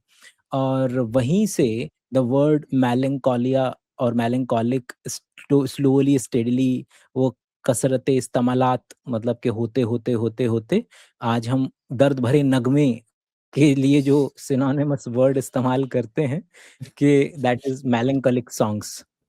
तो यस, तो ये शब्द क्योंकि मुझे याद था, इसलिए just wanted to put it forward के can you see कि how the suffering and the मजा in suffering is also थोड़ा सा ओवरलैप करते हुए pushes us to embrace it a little bit more. यार देखो, वो तो होता ही है क्योंकि सफरिंग इतनी ज्यादा है दुनिया में कि अगर आप उसमें थोड़ा एंजॉय नहीं कर रहे तो ये हो जाता है कि आप जी नहीं पाओगे। If you are always optimising for absolutely no suffering. हमेशा देखो, ये बहुत ही पर्सनल क्वेश्चन होता है सबके लिए कि how much suffering is too much for you. किस पॉइंट पे आप बोलोगे कि भाई अब थोड़ा ज्यादा हो गया है, अब थोड़ा सा इसको रोकते हैं and let's do something else, कि भाई इस इतनी सफरिंग भी नहीं चाहिए मुझे इसमें, तो अब गाने भी अब इतने मजे नहीं देते जितना पहले देते थे। ठीक है। तो वो हर किसी का अपना अपना रहता है कि हम अब लिमिट हो गई है, अब छोड़ो, बस हो गया। मेरी लिमिट अलग थी, आपकी लिमिट अलग होगी, जो सुन रहे हैं सबकी लिमिट अलग अलग होगी।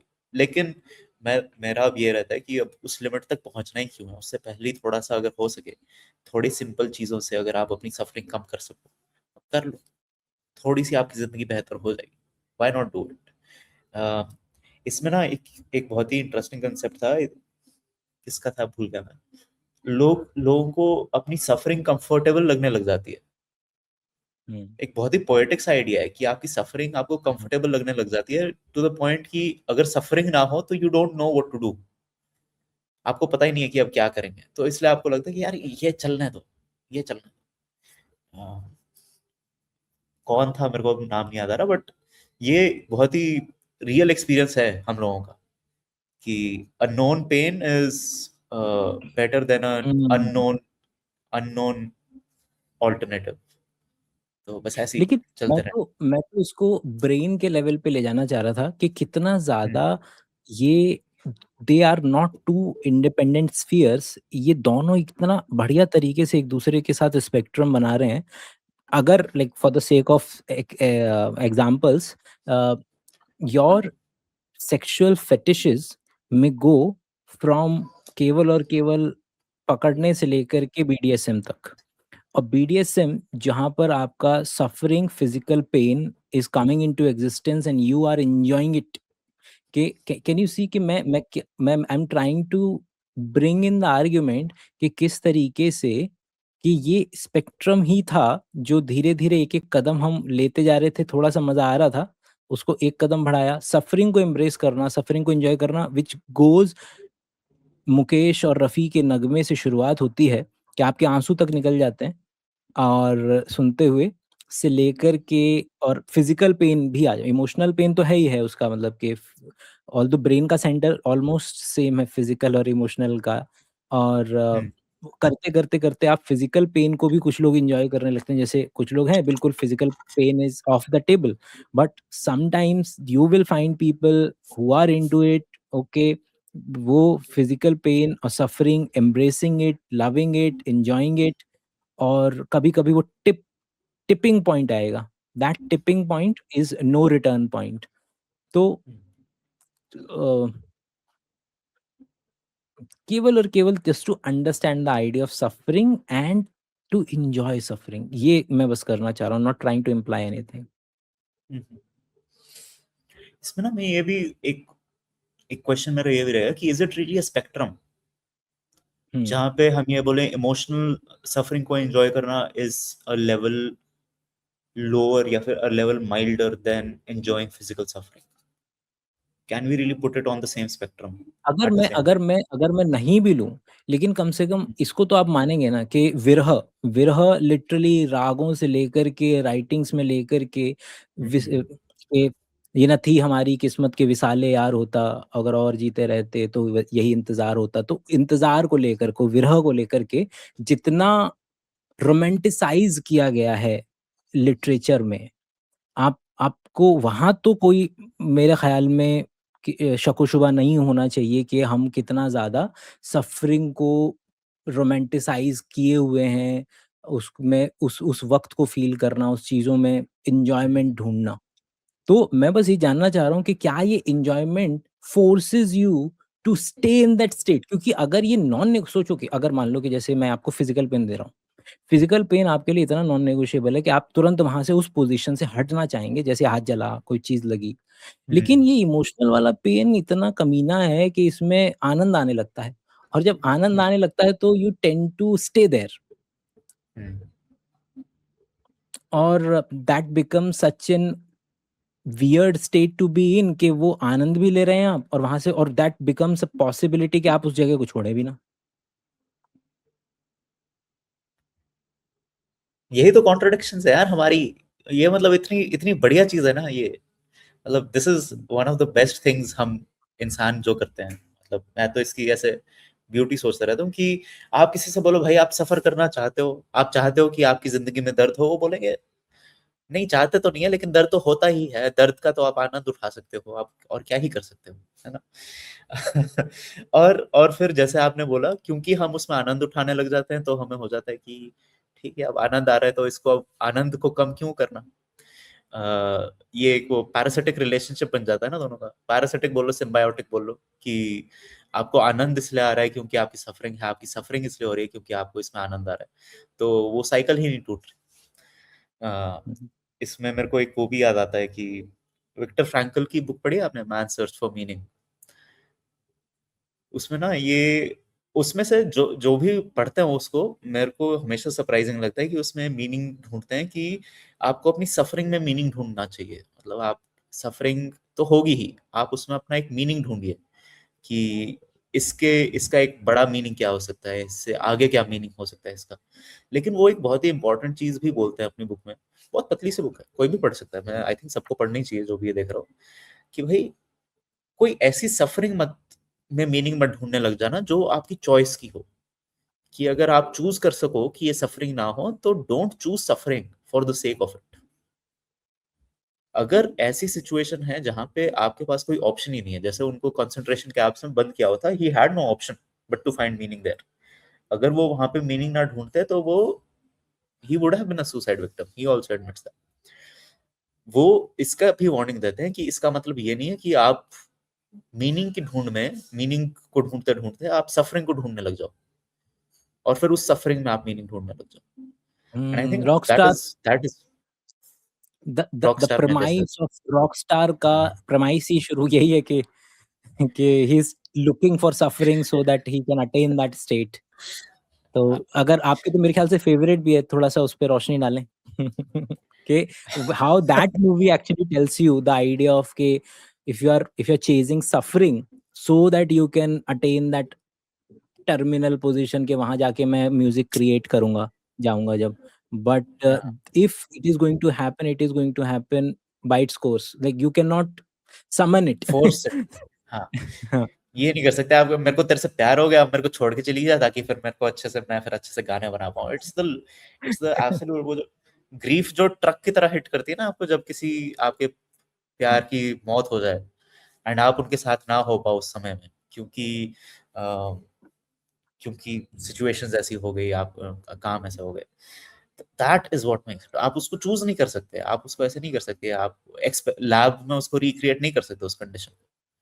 तो हाँ, अच्छी मूवी। मैंने मतलब कि जो हम बुक की श्रृंखला जो हमारी चलती है लाइव के अंदर में, तो उसके अंदर में एक बुक जो कवर की थी वो हमने विक्टर फ्रैंकल वाली भी की थी। अगेन 10 तरीके के लोग, 10 तरीके के इंटरप्रिटेशंस। तो the interpretation I was going for was coming from the idea of goal and efficiency. बस 1 मिनट लूँगा मैं, कि his terminal goal was to survive. जैसे अगर राइट, अब उसको retrospectively if somebody wants to know कि like do I have a reason कि मेरे पास क्या रीज़न है कि मैं क्यों ज़िंदा रहूँ? और जैसे ही आप रेट्रोस्पेक्टिव कैलकुलेशन करेंगे, यू विल फाइंड कि you have to choose something in not कि आप उसको चूज़ कर रहे थे। अल्टीमेट गोल वाज़ कि भई मुझे कुछ चाहिए। Okay, this was my goal to survive. वहाँ पे वो सर्वाइव करना है उसको। हिज़ सर्वाइवल बिकॉज़ उसकी पढ़ाई-लिखाई हो रखी थी, he was a psychologist. Was he psychiatrist or psychologist? I guess psychologist? Psychiatrist psychiatrist. Psychiatrist. Okay, okay, okay. तो अगर he himself is trying to survive और गलती से वो पढ़ा-लिखा बंदा है, तो he can not have some random, मतलब गॉड वाले शायद गॉड वाले आइडियाज आने की संभावना कम थी, क्योंकि ऐसी स्थिति में जो द लोएस्ट डिनोमिनेटर या लोएस्ट हैंगिंग जो फ्रूट है आप पकड़ने की कोशिश करते हैं, लोग अक्सर गॉड को पकड़ने की कोशिश करते हैं अगर ऐसी कोई स्थिति आ जाए। लेकिन यहाँ पर आई थिंक उसके लिए he had brain, he had better things to think, he had time. तो he went in the direction of uh, like he was just constantly talking to himself, that talking जो कि उसने आज तक अपने हर पेशेंट्स के साथ किया। now he was looking himself at the same place where he always had expected his patients to be at least receptive to him. now he is himself is a patient and the doctor as well. उसको receptive भी होना है और उसको खुद को ही बातें भी बतानी है। फ्रॉम दैट मंथन comes up this particular book, जो कि रैंडमली किसी भी व्यक्ति पर कॉपी पेस्ट नहीं की जा सकती। It was very personal to him, his ideas and his choices regarding के टू सर्वाइव अ गोल और retrospective call calculations coming from meaning, क्योंकि ये कोई दिमाग वाला व्यक्ति ही कर सकता है कि वो मीनिंग वाला वर्ल्ड एक्सप्लोर कर पाए। बट अगेन 10 लोग 10 तरीके के interpretations, this is how I was trying to read too much into it.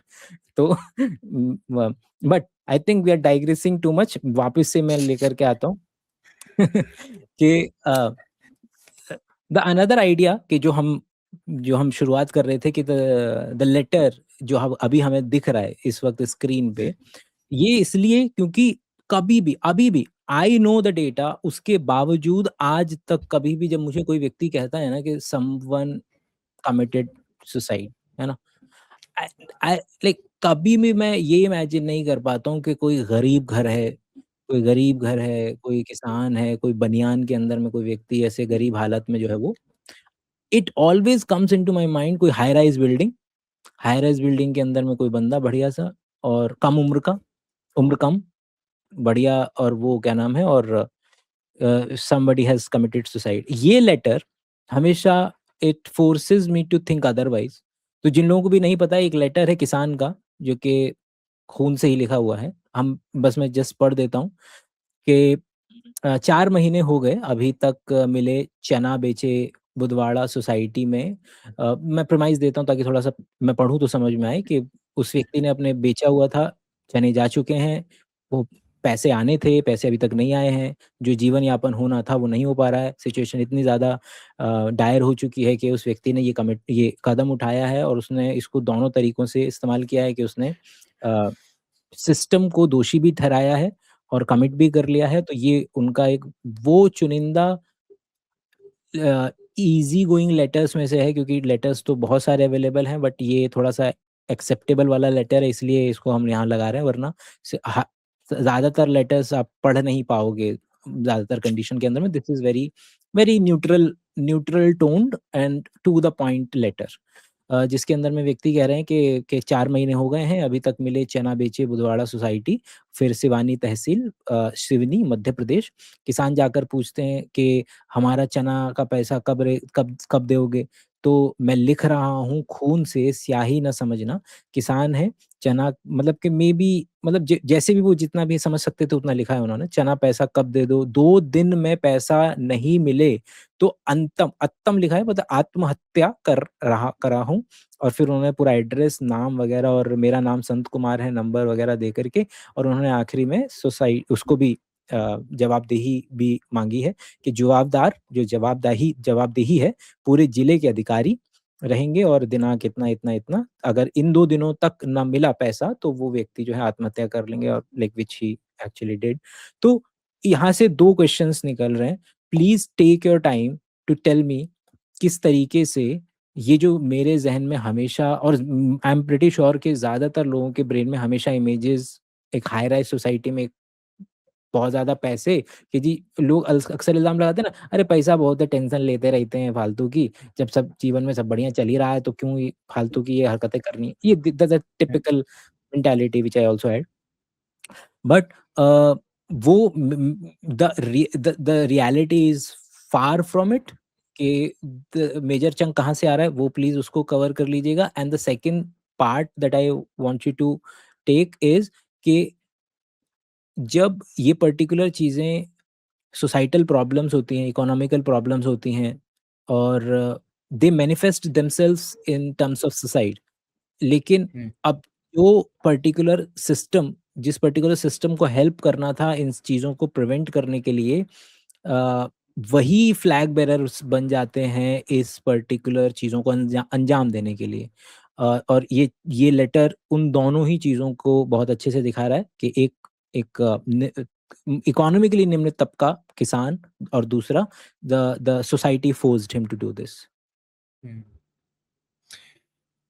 बहुत अच्छा सवाल। पहला तो डेटा पे डिस्कस कर लेते हैं कि भाई हमारा डेटा क्या कहता है कि ज़्यादातर सुसाइड्स जो होती हैं वो पुअर लोगों की तरफ से होती हैं, जहाँ पे अराउंड आई थिंक 95% जो सुसाइड्स हुई हैं इंडिया में, 2024 का डेटा है हमारे पास।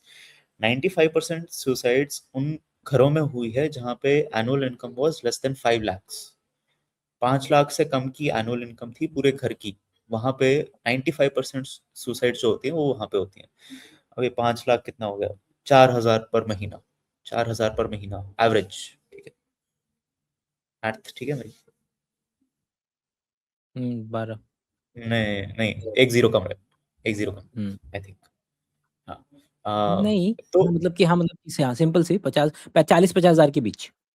हाँ हाँ, 40-50 हज़ार के बीच, मैथ्स में खराब हो। एनीवे, हाँ, तो ज्यादातर सुसाइड्स इन एरियाज में होती है। अब आपने क्वेश्चन पूछा था कि हमारे दिमाग में ये आता क्यों नहीं है, हम इनको रिकॉल क्यों नहीं कर पाते, उसमें एक बहुत ही सिंपल सा आंसर है, इन इन सुसाइड्स की कवरेज नहीं होती, इन सुसाइड्स को कवर नहीं किया जाता। अगर कोई गरीब इंसान सुसाइड करेगा उसकी कवरेज नहीं होगी। बहुत ही आराम से, बहुत ही सीधे शब्दों में बोल रहा हूँ, बिकॉज उनकी जान की कीमत नहीं होती है। अगर कोई गरीब इंसान अगर सुसाइड कर ले तो ठीक है, करते रहते हैं, कोई बड़ी बात नहीं है। लेकिन अगर जैसे आपने बोला किसी हाई राइज में, जिसके पास सब पैसे हैं, जिसके पास कॉर्पोरेट में नौकरी है, वो अगर सुसाइड कर ले, तो होता है कि यार इसके पास तो सब कुछ था, इसके पास तो सब कुछ है, इसने सुसाइड क्यों करी। वहां पे आई थिंक हमारे मीडिया का भी एक रोल रहता है, जहां पे वो एक नैरेटिव्स उसी हिसाब से चलाते हैं जो सरप्राइजिंग हो, जो शॉकिंग हो, ठीक है। ये मैं बस ऐड कर दे रहा हूँ क्योंकि आपने लाइन ही ऐसी बोल दी है कि मुझे ऐड करना पड़ेगा। मैं आपको नहीं रोकना बिल्कुल चाह रहा था, लेकिन जस्ट टू बिल्कुल इनपुट इट कि ये देखिए कि यही ये उन्होंने जो बात कही है ये उसके प्रतिबिंब है। ये एक सुनिए जरा। वर्ल्ड कप जीतने के बाद भी मेसी आत्महत्या करने की सोच रहे हैं? क्या वर्ल्ड कप जीतने के बाद मेसी आत्महत्या के बारे में सोच रहे हैं? मेसी और आत्महत्या, इनका क्या कनेक्शन है? जितना तो कितनों का just to emphasise his point, please take your time. मैं अब आपको हाँ, परेशान नहीं कर रहा। मतलब नहीं नहीं, ये बिल्कुल हमारे मीडिया से मेरे को इतनी शिकायत है ना, एंड सबसे बड़ी यही है कि आ, वो हमारी मेमोरी को इफेक्ट करते हैं। हम किस चीज को याद करते हैं, हम किस चीज को नॉर्मल मानते हैं, हम किस चीज को सरप्राइजिंग मानते हैं।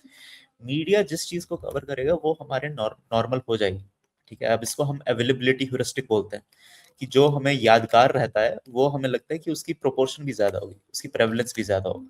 तो इसमें आपकी गलती नहीं है अगर आपको ऐसा लगता था कि ये ज्यादातर अमीर लोगों में हाई राइज होती है। मीडिया ने कवर ही उनको किया जाता है अगर ऐसा कुछ हो जाए। उसके बाद बात आती है कि हम क्या कर सकते हैं, हम क्या कर सकते हैं इकोनॉमिक अपलिफ्टमेंट के लिए इन एरियाज में, हम प्रिवेंशन के लिए क्या कर सकते हैं। देखिए इसमें ना मैं बात करूंगा लेवल्स ऑफ इंटरवेंशन की, ठीक है। इकोनॉमिक इंटरवेंशन हो सकती हैं, सोशल इंटरवेंशन हो सकती हैं। इकोनॉमिक इंटरवेंशन होती है जो डायरेक्ट कैश ट्रांसफर्स हो जाते हैं, पावर्टी एलिवेशन स्कीम्स जो होती हैं, वेलफेयर स्कीम्स जो होती हैं, वेलफेयर स्कीम्स सुसाइड प्रिवेंशन का काम करती हैं। लेकिन उसमें वही दिक्कत आ जाएगी जो यहाँ पे भी आई थी, जिन लोगों का अगर ये काम है, अगर वही करप्ट निकले तो क्या होगा, क्या होगा ऐसे में। जिन लोगों का काम है ये सब ये वेलफेयर लोगों तक पहुंचाना, अगर वही लोग करप्ट होकर सारा पैसा अपने पास रख लेंगे तो हम क्या कर सकते हैं। उसमें ना देखो, एक ये एक ये डिफिकल्ट कॉन्वर्सेशन है, थोड़ी सेंसिटिव कॉन्वर्सेशन है, कि सारे विक्टिम्स सुसाइड नहीं करते। Everybody who is a victim of corruption और हु हैज बिन रॉन्ग, जिसके साथ कुछ गलत किया गया है, चाहे वो एडमिनिस्ट्रेशन हो, चाहे वो पॉलिटिकल एडमिनिस्ट्रेशन हो, ब्यूरोक्रेट्स हो, सब लोग सुसाइड्स नहीं करते, है ना। अगर एक यूनिफैक्टर कॉज होता तो हम ये बोलते कि भाई देखो ये ठीक कर दो, सुसाइड्स अपने आप ठीक हो जाएंगे, ठीक है। लेकिन सुसाइड्स की सबसे सेंसिटिव चीज ये है कि they are very psychological in nature, very personal in nature. एक बहुत ही बड़ा एलिमेंट होता है इसमें आपके पर्सनल साइकोडायनामिक्स का, आपके पर्सनल सोचने का तरीका, आपको पर्सनल पर्सनालिटी ट्रेट्स क्या हैं आपके, आपका आप मुश्किल मुश्किल से कैसे आप रिएक्ट करते हो मुश्किल की घड़ियों में, है ना। अब दिक्कत इसमें ये हो जाती है, this comes very close to personal blaming. ये this sounds like I am personally blaming them, कि भाई आपने सुसाइड करी, आपकी ही गलती है, तो इसमें हम कुछ कर नहीं सकते, which is not what I want to do, ठीक है, मैं ये नहीं कहना चाहता कि भाई अगर किसी ने सुसाइड करी तो उन्हीं की गलती है, उन्हीं के साइकोलॉजिकल ऐसा है, क्योंकि सुसाइड करनी होती तो सभी कर लेते हैं, ऐसा मैं नहीं बोल रहा। मैं ये कहना चाहता हूँ कि अगर हम सुसाइड को एक सुसाइडल बिहेवियर को होलिस्टिकली समझना चाहते हैं तो हमें वो साइकोलॉजिकल इम्पैक्ट भी रखना पड़ेगा, साइकोलॉजिकल इनपुट्स भी रखने पड़ेंगे, पर्सनल इनपुट्स भी उसमें इन्वॉल्व करने पड़ेंगे, तभी हम उसको अच्छे से समझ पाएंगे। इसमें सबसे बड़ी दिक्कत ये होती है कि आप सेंसिटिविटी भी रखो उस इंडिविजुअल के लिए कि भाई अब वो इंडिविजुअल नहीं है हमारे बीच, अब उसको मैं ऐसे बोलूं कि यार ये तो इसमें कुछ कमियां होंगी या इसमें कुछ ऐसे खामियां रही होंगी जिसकी वजह से हो गया, जो मैं नहीं करना चाहता। मैं it is very important to be sensitive towards them, that they're not here with us anymore to defend themselves, but also understand कि भाई ऐसा उन्हीं के साथ क्यों हुआ, ऐसा ऐसे क्या फैक्टर्स रहे होंगे जिसकी वजह से उनके साथ ये हुआ, दूसरे लोगों के साथ ये नहीं हुआ, जिसमें हमें psychological, interpersonal factors, personal factors, individual factors को भी समझना पड़ेगा। तो अब देखो, इसको ठीक करना है सोशल लेवल पे, हमें अगर हम कुछ भी कर सकें करप्शन को कम करने के लिए, हम कुछ भी कर सकें अगर लोगों का जो सिस्टम में भरोसा होना चाहिए उसको इम्प्रूव करने के लिए, जहाँ पे उनको ऐसा ना लगे कि भाई अगर हम अपने आप को मारने की धमकी ना दें तब तक कुछ काम होगा ही नहीं। जो हमारा फिर से वही बात आ जाती है ना, जो हम शुरू में बात कर रहे थे कि आत्मदेह की बात आ जाती है, जब मैं अपना शरीर त्याग दूंगा तभी मेरी बात सुनी जाएगी। क्या हम उससे पहले भी उनकी बातें सुन सकते हैं? क्या हम उससे पहले भी उनकी प्रॉब्लम्स को सीरियसली ले सकते हैं? क्या हम ऐसे सिस्टम्स डाल सकते हैं जिनकी वजह से ये सब हो सके? वो हम सोशल लेवल पे कर सकते हैं। इंडिविजुअल लेवल पे काम आ जाता है, हम उनको कैसे आइडेंटिफाई करें जिनका ज़्यादा रिस्क है, जिनकी ज़्यादा वल्नरेबिलिटीज़ है, हम उनको कैसे आइडेंटिफाई करें और उनको हेल्प पहुँचा सकें इंडिविजुअल लेवल पे। तो अब वही है यार, बहुत ही कॉम्प्लेक्स चीज़ है, बहुत ही कॉम्प्लेक्स चीज़ है, अलग-अलग लेवल्स पे इंटरवेंशन चाहिए। एंड इसमें ना हम 2 गैप्स में रह जाते हैं, या तो एकदम डिसमिस कर दो कि इनसे तो कुछ ही नहीं होना था, कमज़ोर लोग थे, मरने दो इनको, मरना है तो। या फिर हम एकदम ही ग्लोरिफिकेशन में चले जाते हैं कि हमने तो उनको फेल कर दिया, हम उनको बचा नहीं सके, हम उनके लिए कुछ नहीं कर पाए। रास्ता हमें बीच में से निकालना पड़ेगा, जहाँ पे हम सेंसिटिव भी हैं, पर रिस्पॉन्सिबल भी हैं, एंड हम कुछ कदम भी उठा रहे हैं लोगों की ज़िंदगी को इम्प्रूव करने की। एंड वही सबसे मुश्किल चीज़ है इस पूरी कॉन्वर्सेशन। ट्रू। अगर एक बात जो अगर अगर अगर इन लोगों के प्रति जब आप देखते हैं कि इंटरवेंशन को अगर मैं आपसे पूछूं कि इस तरीके का अगर कोई व्यक्ति प्रोन है और उस व्यक्ति के लिए हायरार्कियल टर्म्स में क्या-क्या इंटरवेंशंस पॉसिबल हैं और किस तरीके से उस मतलब इंटरवेंशंस की जा सकती हैं, उस व्यक्ति के खुद के द्वारा क्या लिए जा सकते हैं स्टेप्स और बाकी समाज या आस-पास के जो लोग हैं, वो किस तरीके से एक ऐसी इंटरवेंशंस कर सकते हैं जो कि इस डायरेक्शन में हों कि जो भी घटना घटित हो सकती है, वो ना हो? हम्म। इसमें ना एक बहुत ही अच्छा प्रोग्राम चलता है आत्मीयता के नाम से। आत्मीयता एक कम्युनिटी प्रोग्राम होता है जिसमें लोग जिसमें जो प्रोफेशनल्स होते हैं, अब देखो सीधी सी बात है, साइकोलॉजिस्ट ने के पास सब नहीं जा पाते। हमारे जो चार्जेस होते हैं, हमारे जो प्राइसेस होते हैं, एक सेशन के इतने ज़्यादा होते हैं, लोग नहीं आ पाते हमारे पास, ठीक है? तो उसमें हम कम्युनिटी लेड इंटरवेंशंस करते हैं, जहाँ पे हम कम्युनिटीज़ में जाते हैं, वहाँ पे कुछ लोगों को सिलेक्ट करते हैं, कुछ लोगों को ट्रेन करते हैं वल्नरेबिलिटीज़ ढूँढने के लिए। क्योंकि देखो, अब फिर से कलेक्टिविस्टिक कल्चर में हर कोई एक दूसरे को जानता है। आप किसी गाँव में जाओगे, हर कोई एक दूसरे को जानेगा। आप किसी से पूछ लोगे कि भई यहाँ पे सबसे ज़्यादा दिक्कतें किसको रहती है, सबसे ज़्यादा अलग-थलग कौन रहता है, सबसे ज़्यादा दारू कौन पीता है, वो पता है, सबको पता है कौन होता है, ठीक है? तो ऐसे केसेस में हम कम्युनिटीज़ में जाते हैं, वहाँ पे लोगों को ट्रेन करते हैं कि देखो आपको इन साइन्स के लिए लुकआउट पे रहना है, आपको ये साइन्स देखते रहना है। अगर आपको किसी में ये ज़्यादा साइन दिखे कि भाई किसी ने एकदम से कोई काम करता था लेकिन एकदम से आना बंद कर दिया, कोई वैसे तो बहुत वैसे थोड़ी बहुत दारू पीता था, एकदम से बहुत ज़्यादा दारू पीनी शुरू कर दी, कोई एकदम से बहुत ही ज़्यादा गुस्से में रहने लग गया कि सबसे लड़ाई करने लग गया। ऐसे केसेस में आपको उनको आइडेंटिफ़ाई करना है और आपका काम है कि आप उनको एक प्रोफ़ेशनल के पास लाएँ। हम उनकी पेमेंट कर देंगे। उनका वो सारा जो कुछ भी होगा, सारी ट्रीटमेंट जो होगी, वो सब ठीक हम कर देंगे। लेकिन आपको कोई एक्सट्रीमली वल्नरेबल दिखे, तो आपका काम है आप उनको हमारे पास लेके आओ, ठीक है?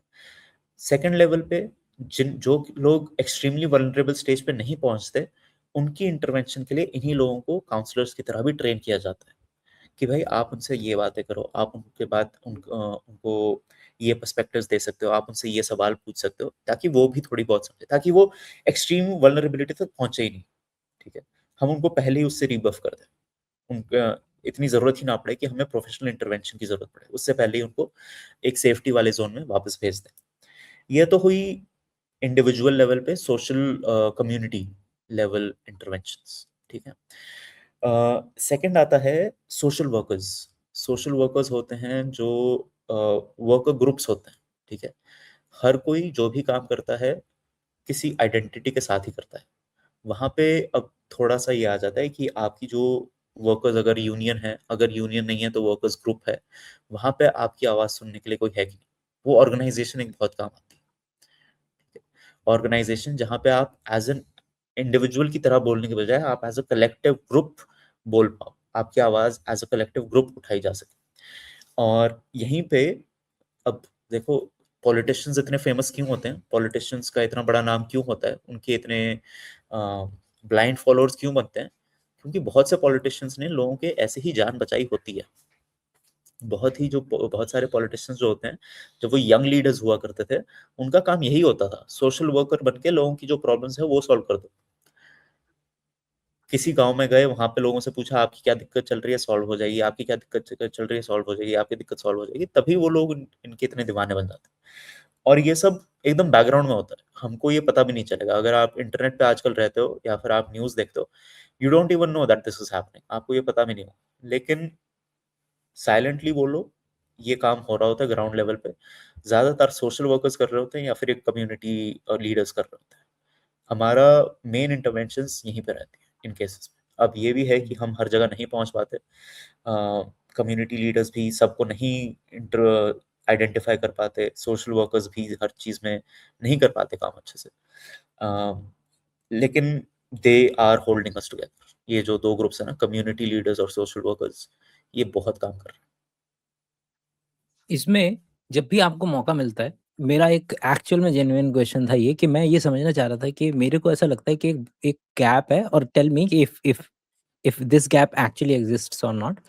और वो गैप है कि जो भी नई पीढ़ी आ रही है उसको होगी प्रॉब्लम, लेकिन जो भी व्यक्ति अच्छा साइकोलॉजिस्ट है वो 10 साल लेगा उस पर्टिकुलर दुनिया में अपनी एक अंडरस्टैंडिंग, चीज़ों को स्टैंडर्डाइज करना, काउंसलिंग में किस तरीके से स्टेप वाइज फॉलो अप चीज़ें करनी है, आगे बढ़ना है, समय लग रहा है। लेकिन जब तक ये व्यक्ति उस पर्टिकुलर पिनेकल पे पहुंचेगा जहां पर okay he can be talk to, उतने में ये नीचे वाली जनरेशन खिसक गई as in the typical generational gap from both point, from psychological point of view as well as linguistic point of view.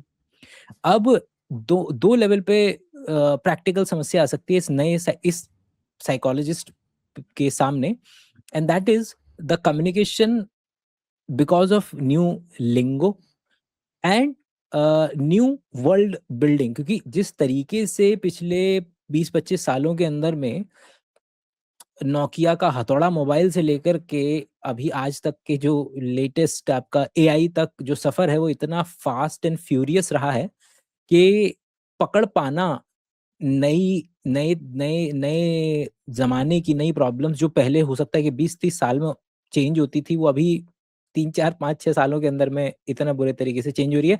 तो before you answer it I wanted to play a game with you कि that the game is कि मैं आपको कुछ terminologies देने वाला हूँ and you are going to tell me, जो कि लेटेस्ट लोगों की टर्मिनोलॉजी है, आजकल के जमाने के बच्चों की टर्मिनोलॉजी है, and you are going to tell me कि if you understand this thing or not. क्योंकि प्रॉब्लम्स उनकी इसी पर्टिकुलर वर्ल्ड से आ रही है, तो जिस तरीके से how they communicate, how they show, how they express themselves, तो it is going to be a major part of your life as well के you need to understand them as well ना। तो ओके, तो मैं जल्दी जल्दी शब्द बोलता जाता हूँ एंड व्हाटएवर यू आने दो थिंक जी। इट मीन और ठीक है, ओके फाइन। ऑर्बिटिंग। ऑर्बिटिंग, ये तो होता है कि आसपास घूम रहे हो लेकिन बोलते कुछ नहीं हो, देखते सब हो, ऐसा कुछ होता है ना। अच्छा, हाँ, लुक्स सेम के घोस्ट हाँ करने के बाद भी आपकी सारी इंस्टाग्राम स्टोरीज हाँ। देखना, पोस्ट देखना, वगैरह वगैरह। Great, brilliant. Next, black cat girlfriend. Black guard girlfriend, ये तो एक एस्थेटिक है ना, दिस इज एन एस्थेटिक जहाँ पे तो your girlfriend is very mysterious and अरे ब्रिलियंट भाई, brilliant. These are absolutely new terms for me. मैं बस ये ख्याल मुझे अभी आया था इसलिए मैंने निकाले हैं, बट लाइक ब्रिलियंट। हाँ हाँ, बहुत खूबसूरत। Okay, beige flag, what is boring, boring के लिए यू? बोलते हैं जो वाओ, नॉर्मल, मतलब वाओ। ऐसे कि मैं ये पहली ये दफा ये बनाता, को सुन ये ये बनाता कौन है? ये सब टर्मिनोलॉजीज ट्रेंड। फालतू की बना, हम लोग ही तो बनाते अच्छा, don't tell me, are you saying कि साइकोलॉजिस्ट बना रहे हैं टर्मिनोलॉजीज? हैं। ये पता है क्या होता है, ओके। मैं सच्ची बताऊं, ये टर्मिनोलॉजीज कैसे बनती है, मैंने ढूंढा था कि भाई ये नए शब्द हाँ हाँ। बनते कैसे हैं। हम्म। एक जर्नलिस्ट होगा बहुत ही मोटिवेटेड था कि मेरे को इस शब्द का कोई मीनिंग देना है, ठीक है, मेरे को इस शब्द को कुछ मीनिंग देना है, जैसे बीच फ्लैग बोला ना आपने, कोई बहुत ही डेडिकेटेड जर्नलिस्ट था जिसको था कि मेरे को ये एक चीज बनानी है, ठीक है।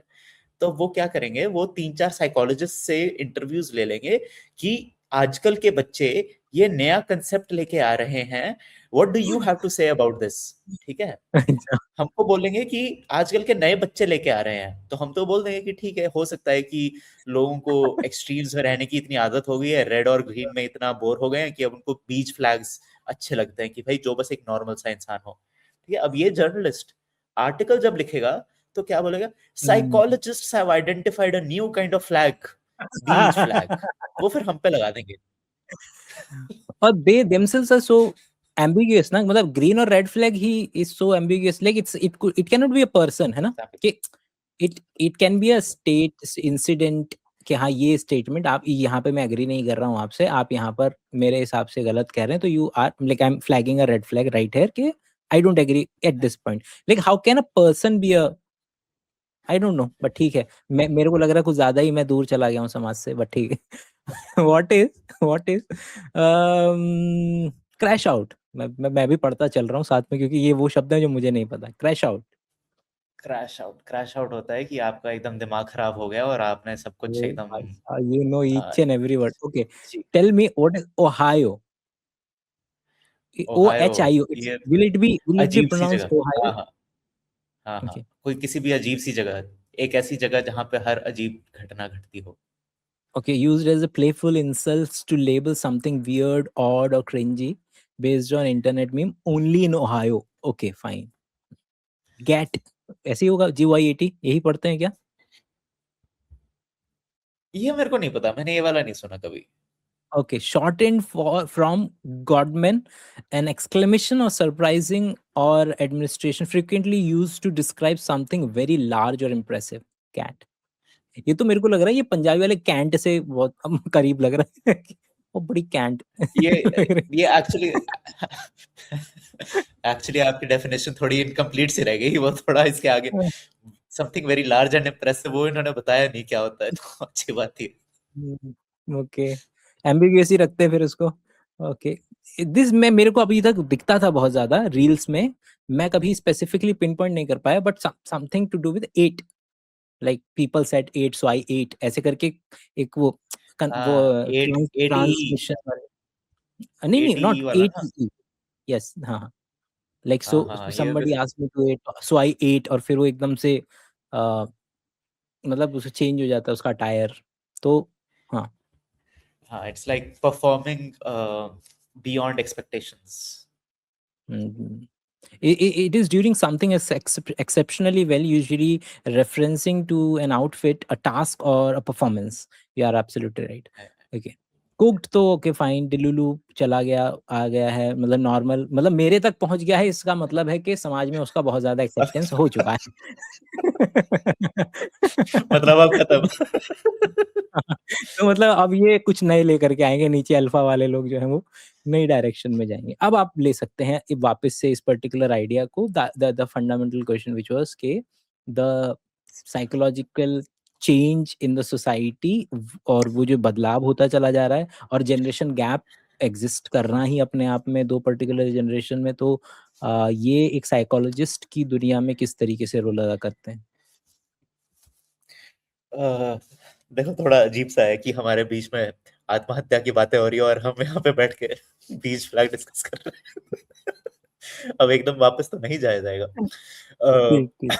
बट देखो, अ, ये एक रियलिटी होती है कि हमेशा थोड़ा डिस्टेंस रहता है between a counsellor and, specially अगर यंग बच्चे आते हैं हमारे साथ काउंसलिंग लेने के लिए, तो थोड़ा डिफरेंस रहता है कि वो कुछ बोल रहे हैं और हमारी समझ में थोड़ी कमी है। लेकिन that's a good thing, that's a good thing, क्योंकि अ, इसका मतलब ये है कि there is room for growth from the client and from the psychologist, ठीक है? तो जब कोई क्लाइंट आता है और ऐसी ओह! बातें बोल यू जाता है डोंट जो कॉल हमारे देम समझ के बाहर, पेशेंट? नहीं हम क्लाइंट बोलते हैं। ओके, क्लाइंट बोलते हैं। Oh! This is new for me. मेरा नहीं मतलब कि नहीं कभी मतलब क्या कहूँ, अच्छा कहूँ इसको कि अच्छा हुआ कि मतलब अभी तक पाला नहीं पड़ा या हम मैं बैड कहूँ? हम ऐसे थोड़ा क्लाइंट एम्पावरिंग के हिसाब से कि वो भी इसी हीलिंग प्रोसेस का हिस्सा हैं। ऐसा नहीं है कि हम हुँ, बस उनको बोलते जाएँगे और वो उनको वो करते रहना पड़ेगा, वो भी एक उसमें से हिस्सेदार हैं सबके, उस हिसाब से होता है। तो देखो, सबसे बढ़िया चीज़ ये होती है ज़िंदगी में भी, एंड आई थिंक आपके साइकोथेरेप्यूटिक रिलेशनशिप में भी, जब कोई आपको पहले नहीं समझता था लेकिन धीरे-धीरे आपको समझने लग जाता है। धीरे-धीरे हुँ, आपको उतना नहीं समझाना पड़ता जितना पहले समझाना पड़ता था। धीरे-धीरे अ, हर चीज़ में इतना एफर्ट नहीं डालना पड़ता जितना पहले डालना पड़ा। That is a healing thing, that relationship evolving, that also heels parts of you. ठीक है? तो हम इसको एक ड्रॉबैक नहीं मानते कि हमारी चीज़ें ऐसी, हम हमारी लैंग्वेज थोड़ी आउटडेटेड है या फिर हम ऐसी उनकी बातें सारी समझ नहीं पाते। The best thing that can happen is कि आपके सामने कोई ऐसा इंसान हो जो आपको बिल्कुल नहीं समझता या बहुत कम समझता है, एंड ओवर टाइम आप भी उनको बेटर समझने लग जाओ और वो भी आपको बेटर समझने लग जाएँ, एंड वो जो एक रिश्ता बनता है ना, इंटरपर्सनल डायनामिक्स जो बनते हैं वहाँ से, वो बहुत ग्रोथ लेके आते हैं एक इंसान में। हुँ, तो हम हमारे लिए इतना बड़ा इश्यू नहीं होता कि अगर ऐसे टर्मिनोलॉजीज़ हो गई, ऐसे कांसेप्ट्स हो गए या ऐसे एक्सपीरियंसेस हो गए जो हमारी समझ के बाहर है। तो that is actually what we want to explore. सबसे इम्पोर्टेंट चीज़ें वही होती हैं जो हमारी समझ के बाहर है। हुँ, तो इसलिए हम क्यूरियोसिटी से एक्सप्लोर करते हैं ना कि अच्छा ये होता है, इसका मेरे को मतलब समझा सकते हो क्या होता है? तो हमारी जब ट्रेनिंग हुआ करती थी तो मेरे को याद है एक एक काउंसलर थी बहुत एक्सपीरियंस्ड। उन्होंने बोला कि मेरी क्लाइंट ने बोला कि कुछ बोला था and she didn't understand the word that the client used, ठीक है? हुँ, हुँ, तो उनको हुँ, ऐसा हो गया था कि अब मेरे को समझ नहीं आ रहा कि मैं इससे पूछूँ कि ना पूछूँ, क्या करना चाहिए, क्या नहीं करना चाहिए? तो उन्होंने पूछ लिया कि बेटा मेरे को समझ तो आ गया, ये क्या होता है, मेरे को बता सकते हो आप? तो अच्छा, अरे आपको ये नहीं पता, आप तो कितने बुड्ढे हो। मैं बताती हूँ आपको। अ, ठीक, ठीक, ठीक, ठीक, एंड नाइस। उससे फिर आपका रिलेशनशिप भी क्लोज़ हो जाता है ना कि आपने बोला कि यार मेरे को समझ नहीं आया, आप समझा दो, एंड फिर उन्होंने समझाया हुँ। भी। So it brings you together, तो अच्छी चीज़ है। अच्छा, हाउ अबाउट ये तो हो गया कि आपसे उम्र में कम हो। अगर आपसे उम्र दराज़ लोग आएँ, जैसे मेरे जैसे लोग आएँ, अब इन लोगों का हुँ, मेरे को एक एक actual problem, this is my problem कि भावी भविष्य में हुँ, अगर मुझे इस तरह की कोई समस्या आती भी है, तो मेरे पास अब मैं उस पर्टिकुलर कैटेगरी से बिलॉन्ग कर रहा हूँ कि जिसके पास पैसा है, जिसके पास जाने का रिसोर्सेज़ भी हैं, लोग भी हैं। लेकिन हुँ, उसके साथ मेरे पास है मेरी कंडीशनिंग, और मेरी हुँ, कंडीशनिंग कहती है कि भैया जो टिपिकल जो मेल्स की प्रॉब्लम रही थी और वह वो मेरी भी रही है, अभी तक तो है। कि यार मैं पागल हूँ, ये मतलब कि एक वक़्त के मतलब एक बार के इतने, और एक बार भी काफ़ी नहीं है और मल्टीपल टाइम जाऊँगा, और इसके अंदर में तो मेरे एक मीटिंग के अंदर में अगर 1500 जा रहे हैं तो एक मतलब कि अगर 10 मीटिंग्स भी हो गई तो सीधे 15,000 रुपए हो जाते हैं, पागल हो गए। तो what are actual I want you to give me those specific interesting arguments for people like me and I am willing to change, I am telling you, ठीक है? तो I am um. Willing to change, somehow I'm unable to find those specific arguments जो कि मैं इस्तेमाल कर सकूँ to convince myself कि नहीं भाई, it's a worth going please, ठीक है? तो what are those argument from my perspective? नहीं है यार, वर्थ मत करो, छोड़ो।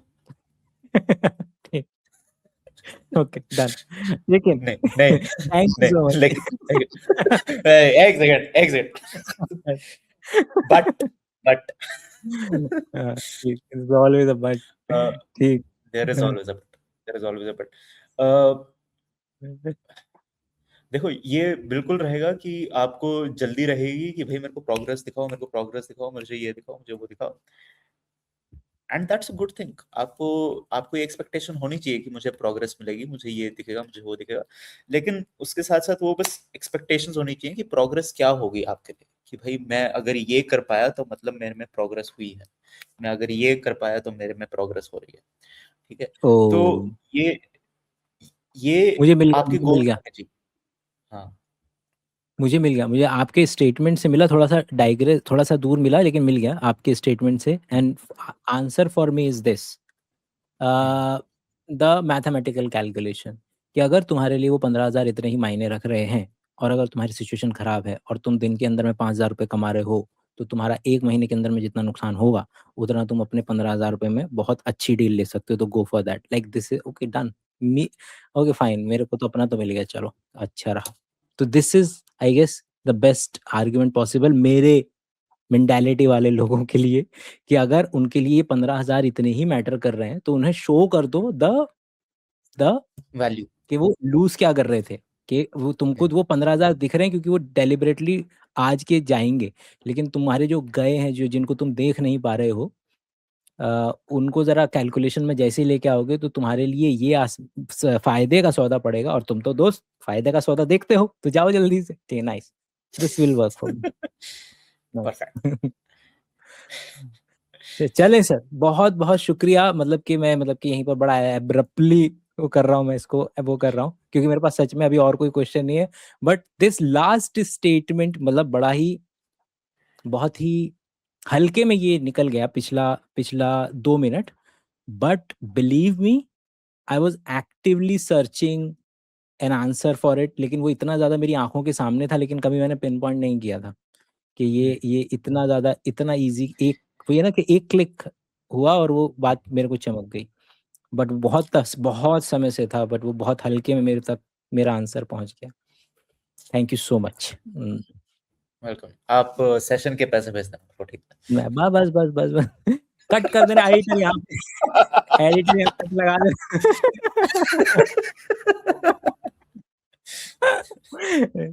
बहुत-बहुत थैंक यू भाई, मतलब और कुछ भी मेरे को ऐसा नहीं लगा कि इसके अंदर में it's a one simple long conversation, really loved it. Seriously thank you from bottom of my heart कि सेम हियर। निकाल पा रहे हैं आप समय। और आप कुछ बिल्कुल। भी कहना चाहें, आपके आखिरी वक्तव्य, और फिर हम इस वार्तालाप को यहीं विराम देंगे। नहीं नहीं, आपसे बात करके हमेशा बहुत ही अ, सोचने पे मजबूर करते हो आप, जो मेरे को आपकी सबसे अच्छी क्वालिटी लगती है कि आप सोचने पे मजबूर करते हो। ऐसे इंटेलेक्चुअली स्टिमुलेटिंग होता है हमेशा आपसे बात करना, तो आपसे जब भी बात करने का मौका मिलता है मैं तो खुशी होता हूँ। और आज इतनी लंबी बात हुई, बहुत अच्छा लगा। एंड थैंक फिर से आएंगे, फिर से बात करेंगे। यू। ओके, सो आप सभी लोगों के लिए जो देख रहे हैं, थैंक यू सो मच। अगर तुम यहाँ तक आए, का क्या भाई काम धंधा नहीं तुम्हारे पास कोई है? चलो थैंक यू सो मच। मिलते हैं अगली बार, तक के लिए अपना ख्याल रखिएगा। Bye bye.